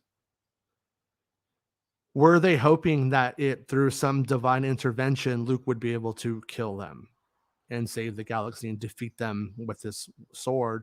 Or did they send them in there? And I think that you can go two different ways with it. For years, I mean, the original interpretation was that Obi-Wan and Yoda were wrong. Only a Jedi could defeat him. And there was no indication that they had any kind of ulterior motives in that narrative. As we build up, when Padme's dying, she's like, there's good in him. When Anakin is burning on that lava field, he doesn't walk up and put the sword in his head. So that's one indication that maybe Obi-Wan knows, or maybe Obi-Wan thought this is good enough. You could take it a lot of different ways. So, oh, and what will the official way be? I think that's going to be determined in Kenobi, maybe. It's a good chance for it. In a sense, Anakin was meant to fall to the dark side. And in that same sense, he found balance within himself when his son showed him how. Yeah, I mean, maybe. I mean, was he meant to fall to the dark side, or did Palpatine really just corrupt it? You know what I mean? Like and it brings in questions of like free will. Like, do we have free will? Because when Star Wars says you're the chosen one, that really, really makes it sound like you don't really have free will in that. You're going to do it. You're going to do it whether you like it or not. And, and that's kind of what happened. But maybe Anakin does have some agency. And that's why it went down that much deeper path. Because like in storytelling, there's when like you have the Joseph Campbell call to adventure. That's Alice seeing the bunny rabbit go in the hole or whatever and jumping down in the hole. She could go, I'm not going to go in the hole. She could say that. Luke says that. Luke says, I'm not going with you to Alderaan. I'm not going to. The call is placed before him. So that's when in the myth or in Joseph Campbell's analysis, whether you believe in his stuff or not, some people don't actually. And it's because some people feel that those narratives have been propped up by sources of power throughout years. ideas of royalty and that kind of stuff are championed over other more revolutionary stories. Take it how you want. That in mind, Luke Skywalker and George Lucas is following the rules of Joseph Campbell. And Joseph Campbell's observed rule is when you decline the call, divine intervention comes in, and that's when they murder your whole family. That's why that story beat happens. Luke declines the call. Uncle Owen and Aunt Beru are murdered, and then now he is pushed out onto the adventure. That's how it goes. That's how it works. And so, you know, in a sense, Anakin was meant to fall to the dark side. Yeah. In a sense, he was. I mean, and little Anakin was ready to answer the call the whole entire time. But the thing that I wonder is when, and I don't know what the word is, Campbellian scholar, but in the big picture, when Anakin declines to be a Jedi and bring balance to the Force to save Natalie Portman because she's so hot, was that him declining the call in the big picture, in the macro story, not in the micro of Phantom Menace, but in the macro of Star Wars? I don't know if things work that way in that stuff. If anybody's ever an expert, I'd love to pick their brain on it, or just not be lazy and read those books again. Read Hero of Thousand Faces again. But yeah, it's, you really have that kind of motif played upon, and what is the consequence. So you know, sorry, this chat thing is so buggy for me. It goes up and down, up and down. Anakin was destined to be the chosen one if he chose to be. Did he choose to be, though? I mean, the action that would make him it, sure, but what? I mean, and we're dealing with a fake divinity. But suppose he decided to never do it. Would then the Force have just made him accidentally crash his ship into Palpatine and eventually bring balance? Stupid story if that happened. But you see where I'm going with this? I mean, there is sort of a rule to this stuff, and I've studied structure, but I am no expert on it. When I think of the prequel trilogy days of spoilers, I have to remind myself, I don't want to get into him, but Jason knows he was the worst person, maybe. I mean, you know, back then, there were just a lot of people who don't think people are real. God, I mean, the worst thing that was ever said to me was after my baby died the day she was to be born, and we were having another baby, and Amanda was going to go to Star Wars Celebration in a wheelchair. The doctor said she couldn't go. We said, in a wheelchair? They said yes. And they presented it as if we were killing another one of our babies. I will never, ever psychically be able to get over that level of evil. I mean, how do you sleep at night? Anyways, yeah, Dark Disciple was an animated movie. That would be nice. Yeah, they should totally do that kind of stuff. Bespin said it's JJ's thing absolutely too, and he cut a lot of stuff, and it was fairly rough behind the scenes. There just wasn't a lot of time. You know, he came into that late, and he wanted to tell his own tale. He didn't want to build on what they were already doing. He wanted to do his own thing. So there just wasn't enough time, you know, and he did his best. And I don't think he necessarily did a bad job. I just don't think it's the best Star Wars movie we could have got. And at the same time, like I say every day, I don't think that's the last in the Skywalker saga. Not at all. I just think it's too lucrative to never go back to it. I hope they don't go back to it for some time. And I hope that they make new sagas. Because it's going to be kind of lame if, like, in 20 years, we have the Skywalker saga and a bunch of random stuff. Check out what Carrie Mullis, the inventor of PCR tests, had to say about them. It's pretty revealing. Ooh, I'm lost. I'm sorry. I don't know. Are we seriously debating if COVID is real in this chat? People who think it's BS are probably the people who supported Capitol Hill riots. Yeah, I would have to think so. I don't know. I don't want to put words in anybody's mouth, but COVID is very, very real, and I know people who've died from it. And anybody who says otherwise is just really fucking stupid. That's all. That's my take. I mean, people have died.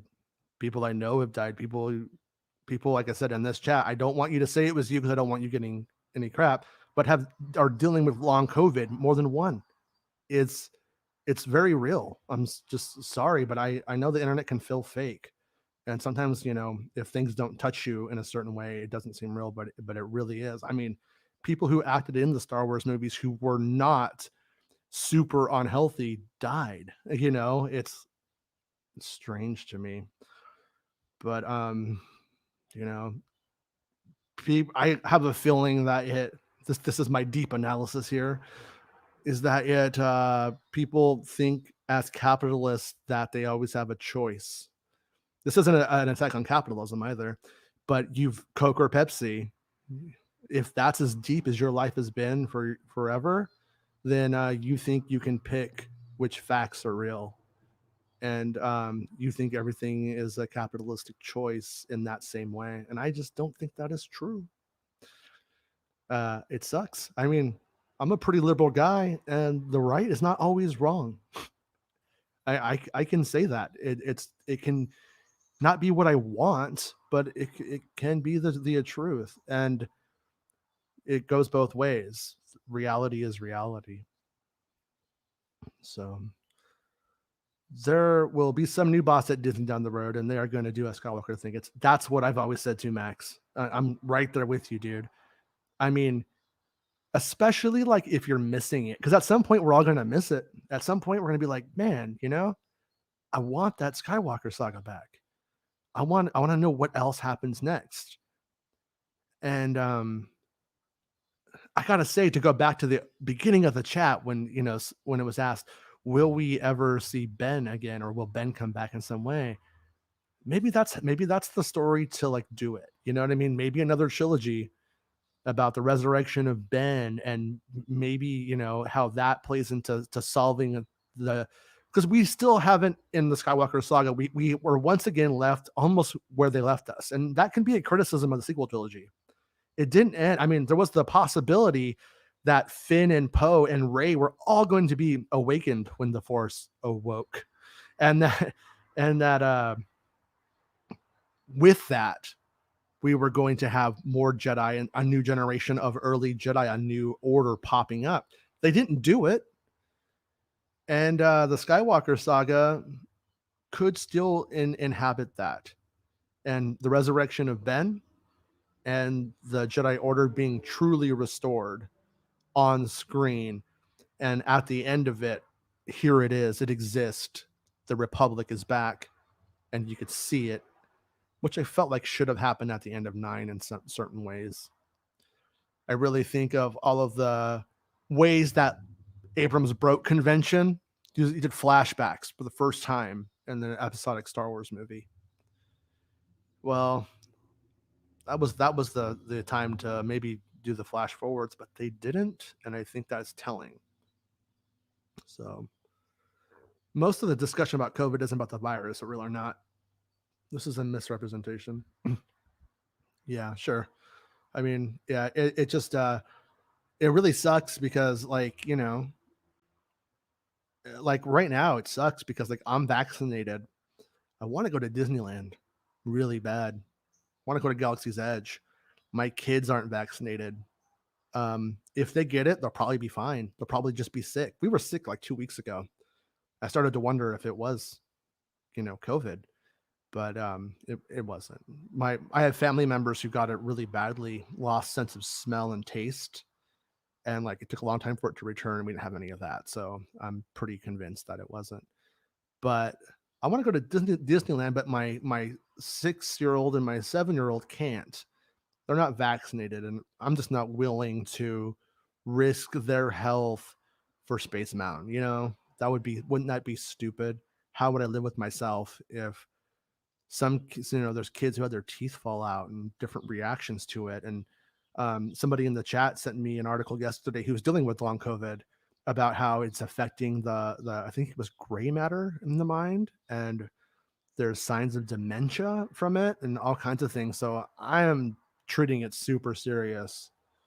You know what I mean? I don't think it's worth the risk, and we'll make up for those lost times. And I think as a family, making new times just in different ways, like those drives that we take, like that never would have happened otherwise. But I think my daughter has learned that she likes this weird thing. And sometimes we talk about Star Wars, or we talk about the past, or we go by old places I used to live and I tell her stories, and that kind of stuff. And man, I had this idea that I probably won't do because I feel like it might be too weird, but is that I don't want to unplug my computer. Sorry.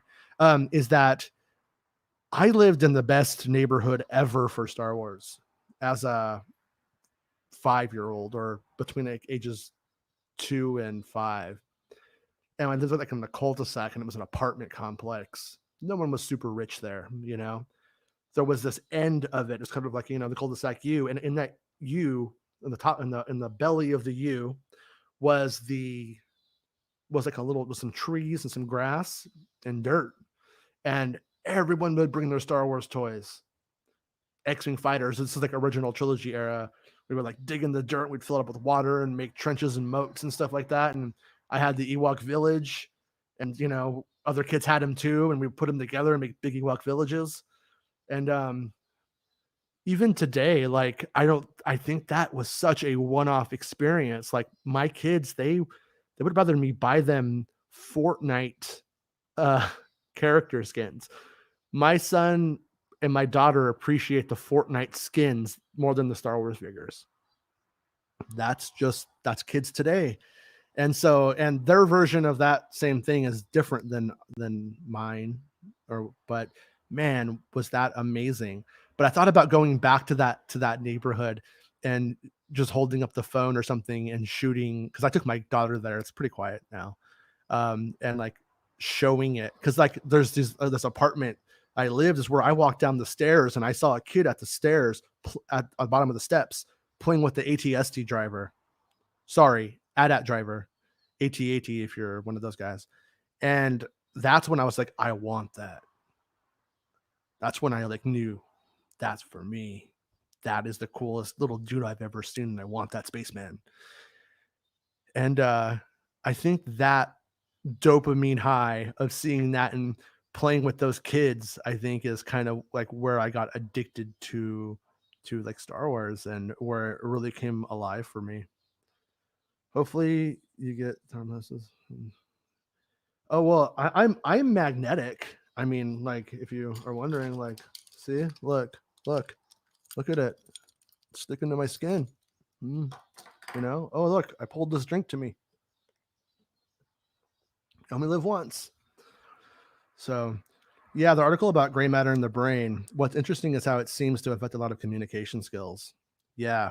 And like I'm hoping all of that stuff is like a temporary setback from it. But man, it's so, who knows what any of this is going to be. But I will say, and I understand people's anxiety about the vaccine.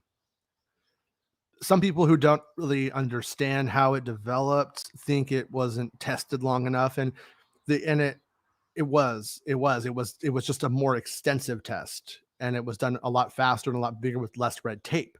That said, in 20 years, is my pee-pee gonna fall off? I don't know. Maybe from it. But I will say I fear COVID and its effects more than I fear the vaccination. And so yeah, I hope people are getting vaccinated, because as a society, like most of us would probably be fine, right? If we got it, we would just be sick. Like my family members who got it, all of them were sick for a little while, and then they got over it and they were fine. So that's a good sign, and that's how mostly it's going to be. But it's that it gets to people who can't survive that, and it's kind of weird because we have a lot of people who do not believe in Darwin, or who are very anti-Darwin, but then at the same time are socially Darwinian.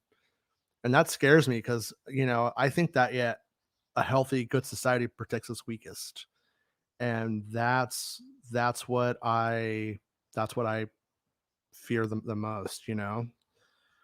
Um, I don't know about that, man, because I don't know anybody who had the same symptoms from the flu, but I know more than one person who has it from COVID. That's that's reality. That's is what it is. I don't know anybody who's ever died from the flu yet. I know several people who died from COVID, and might be nice to belittle it, but it's dangerous, and I just don't want anybody to die. Hey, Matt, how's it going, dude? I will say the other day, Matt, I really wanted to jump on your stream. Kind of glad I didn't because I really don't want to get into fights with certain aspects of the Star Wars community. It's just not fun for me. But I really wanted to get on and talk with you, and you sent me that invite, and then I had never even heard of the service. When Matt sent me the link, he's like, if you want to jump on, here's the link. That's when I was like, oh, well, and I looked at it, and then I looked at what he was doing. I was like, oh, that's kind of cool. That seems easy. I could do this really quickly. So I downloaded it, looked at it, I was like, oh, I'll try it. So all of this is in a weird way thanks to Matt. It was brewing in my head, but Matt was my call to adventure. Dewey, just get vaccinated and keep yourself along with people you love safe. Bigger chance of dying from COVID than the vax. Yeah, that was my take too. And I will be vaccinating my children as soon as it is safe for them to get it. Vaccines keep us safe. There's a lot of anti-vaxxers there before COVID, and all of them were batshit and wrong. And there are, I had some friends who had loved ones who got vaccinated and then schizophrenia develops. It's like, ugh. And I could understand that kind of person's, and not the COVID vaccine. This is years ago. But it's I could see how there's that. Maybe that did happen. Maybe it did activate it, but this is for malaria and stuff in the military, or maybe the military did something they shouldn't have done. I don't know. But I mean, I don't, but at the same time, I've been vaccinated since I was a child for kindergarten, and it's mostly fine. And if it's mostly fine for most people, I think it's worth the risk. It's scary though. Every 1,000 people die from the flu, usually old and multi-morbid people, just like COVID. No, because if you look at the amount of people who died from COVID, if you take just deaths on a mass level and compare them to previous years, even previous years when the flu was bad, it does not compare. That is a misrepresentation of the data. Yeah. I've actually worked in COVID death zones a few times and never ever tested positive. You're very lucky. I'm glad. I don't want anybody to be sick, and I also think better safe than sorry. And I'm not putting this on you, Fairy Tale or Furry. Is it Fury or whatever? Fairy Tale. Yeah, love the avatar, by the way. I'm not putting this on you, but it's kind of weird how, in a way, it's the more conservative choice is to be safe, is to take precaution, to move into, to treat COVID as, wow, vaccinations have always worked for us in the past. It's actually a very progressive, in a scary way, idea to be afraid of vaccinations. And I think it's because a lot of people have had their media hijacked by grifters and by Alex Jones types who will just sell insanity. I mean, if the frogs are gay, nothing has really affected my life on that front. and it's just a lot of weird stuff that comes out of that side of things. So, not really too. 10 times more people died from COVID than the flu in 1 year. Yeah. I mean, it's true. And maybe it does. I don't know. I don't have the data in front of me. Maybe it does hurt people with issues more. Sure. But that doesn't change the fact that people are dying from it. And if you're really, really healthy, then now is just the time for you to be a hero like Luke Skywalker What would Luke Skywalker do? Would he say, I don't need a vaccination, I'm going to continue to party and go have ribs every night? No, Luke Skywalker would say, I'm going to stay in my hovel and meditate. And I don't like it. I hate it, but that's what you got to do. That's what you got to do, you know? Yeah. I just, what I, it's like, I don't want to, oh God, it's such a complicated issue that I'm not qualified to truly talk about, you know? I could talk about Star Wars all day, but I just don't want it to become an us and them kind of thing, because then you have people who can never admit they're wrong, or that it maybe the vaccination is safe, and then they'll never take it. And what sucks is, like, you know, I have some friends who are nurses who have told me that there's people who are denying that they have COVID as they die, and they have COVID. I have a family member who's like that too, who's like, "Oh no, my friend died of cancer, and they wrote it was because of COVID." And it's like, yeah, he had COVID, and the cancer was able to kill him. It's like splitting hairs, man. If he didn't have COVID, he wouldn't have died of cancer. Yeah, sure. I mean, but you know, 3% of people in hospitals in the UK with the Delta variant of COVID are double vaxxed. It's still not safe out there, and that is my take too. Is the you know, first it was there have been a couple of variants now, but yeah, I'm afraid that if they're going to allow it to totally happen again. I mean, I don't know if do I want to live in a society where, I mean, the only way this washes out, if the vaccinations don't just conquer it, is if people get vaccinated and it's not able to make a new one, a new variant. And then what if one of these variants just undoes the vaccinations, you know? It's going to be like and then the more that happens, the more the anti-vaxxers are going to be like, see, there you go. And how does this affect Star Wars? So I don't want to get into a big thing. I don't want to get a bunch of I don't want to get into politics too much, but when a certain person won a certain election, I said this is going to be bad because this person is unqualified, and this person doesn't really know what they're doing, and I don't know what it's going to be, but it's kind of what happened, and I'm not happy that it became true, because I am a patriot, truly.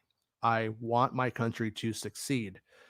When a person I utterly dislike becomes the leader of the country, I hope that they're going to do the best job possible. And I hope that, you know, but I just knew it wasn't going to be truly good for like the real economy. And, you know, the stock market's not the economy, for the record. And I started to see that happening more and more. And then here we go. Now we can't go see a Star Wars movie in the theater. And we might not be able to see a Star Wars movie in the theater for a long time if people don't get vaccinated, and if we can't have a true recovery. And you know, it's, man, it bums me out. It bums me out that people, you know, it's like you have the conspiracy theorist, MK Ultra was terrible, but look at what that did. Those kind of conspiracies that have some truth to them and were somewhat pretty evil, is it just erodes trust in the government. A part of me keeps hoping, in a weird way, that all this UFO biz that we have going on, that's one way to maybe win back the trust that has been so ripped apart from the American people over the last, you know, since the 50s. You know what I mean? If they tell us the truth, and it's something huge, and we enter into a new, because I mean, even post COVID is a new paradigm shift for our culture. It's different than it was before. And this UFO stuff, I mean, I also wonder how this UFO stuff is gonna change how we see Star Wars. I mean, people haven't really, I don't think I've heard anybody talk about it, but that's been on my brain. How is it going to shift? They've said UFOs are real. They're just a tick away from saying that extraterrestrials or ultra terrestrials, time travelers, whatever it happens to be. But when that comes, it's going to change everything with how we think about ourselves, how we view everything outside of us, outside of the country. It might even change how we view nationalism. I mean, if you guys want to go down a rabbit hole, look up Tom DeLonge from Blink 182. Like his beliefs on this stuff are pretty wild, and he has connections to people who are real, right? So you're like, what's the line with this stuff? But the stuff that he says, you can almost see if it was in any way true, which I have no idea. Might make maybe humanity become humanist instead of nationalistic. I don't know, man. The UFO story might be preparation for the next big thing, for the next big scare. Yeah, well, I mean, that's if you have like this perspective that everything is, everything is some kind of conspiracy. There's always an ulterior motive behind things. Sometimes there isn't. I can tell you, I used to be a little bit more like open to conspiracy theories until I had people writing about me on Reddit. The shit people would come up with, say as if it was factual, that was for me personally. That was when I was just like, wow, people really can't tell the truth or know how to deal with information. And we're talking just about spoilers here, where I got it and who I got it from. Was I a Lucasfilm plant? And like just all kinds of insanity. And Occam's razor was just the not in their wheel box. And that's really truly like the way it goes. Nobody just simply thought maybe that guy asked the right questions, maybe that guy gets around the right people to ask the right questions, and maybe that guy does the work. But instead, everything was a conspiracy. It was Kathleen Kennedy trying to turn us all woke because I wasn't as right as they were, or whatever it happened to be. And straight out say that it's funny because I am no way and somebody who appreciates like somebody who says that they're middle ground, like I am a true independent. I think a little bit to an extent, you're like, I'm like a little bit like, should I get off the pot kind of here, like, but at the same time, you can never be right enough and never be left enough for the Star Wars community at large. And I think that is more of a representation of America today, of American culture, you know? And it's like true, like not the I don't hate Joe Rogan at all. I'm not like a huge Joe Rogan fan, right? But I saw like I like him though. I mean, if you're just a dude, sure. I'm not sure if I like a way that people sometimes take what he says as if it's gospel when he's just asking questions and giving opinions, That's not his fault. But where I'm going with this is anyways, wait, what? I do not have any reason to trust any US government. So if they admit it now after like 70 years, that is suspicious. I don't know, man. I mean, because like here's my take on it, right? Is like there's some people who just don't believe that anything that they could see is real, no matter what. Like there's some pretty amazing UFO videos out there that may be real. Also may not be, right? But they may be real. And when they get confirmed, it's like, okay, why? Well, if you're aware, where was it? The Phoenix Lights? It turns out Kurt Russell was the guy flying the plane, the guy from Guardians of the Galaxy and Big Trouble in Little China. Yeah. There was one guy in a plane who saw it. Turns out it was Kurt Russell. Phoenix Lights happened. Thousands of people saw it. But that was 1996, 97. Not everybody had a 4K camera in their pocket. What's going to happen when the Phoenix Lights happens again? The equivalent. And 20,000 people film it with their cameras. I mean, that's going to literally debase the government in the biggest way. If they should really get ahead of the story in a way now, because now we have hit our own little baby technological singularity where secrets in the sky don't necessarily work how they did before. And I'm not sure what I believe, for the record, on UFOs. I don't know if I think that they're extraterrestrials. I don't really buy the foreign adversary thesis because you have, for like 50 years, this has been happening. Credible evidence for 50 years, longer than 50 years, and since the 40s. And if it was Russia or it was China or it was Haiti or so it was Scotland, they would own the world by now. They would technologically own the world. They would own the means of transportation. They would own how industry exists and prospers. And so that's what makes me think it's something else. And I don't know what I believe, but you could go wildly with it. You could think like there's the time traveler thesis that I find fascinating. If we ever crack time travel and we can look back in the past, if we could ever do some kind of, Tenet kind of thing, well, where are the signs? Is it because we're in the dominant timeline? I don't know. But you would still think that without the universe imploding, that if there would be some evidence of it. So there's that one dude who says he touched a UFO and was given binary code, wrote it down, and they say that it basically was saying we're you from the future. And not saying I believe the story, just saying I find it fascinating. You know what I mean? And but what does this mean for Star Wars? How is the UFO craze that's come back, and I think for good reason, is that going to make us have different stories in our pop culture? 9/11 changed pop culture in a lot of ways. I don't want to get into all of that, but that was just, I mean, when you get down to it, that was just national trauma. That was just what we thought we were invincible. How do these institutions fall? To go back to St. Vincent, it was the melting of the sun that day. This thing that you thought was an unmovable force has been moved. And so how does this stuff change Star Wars?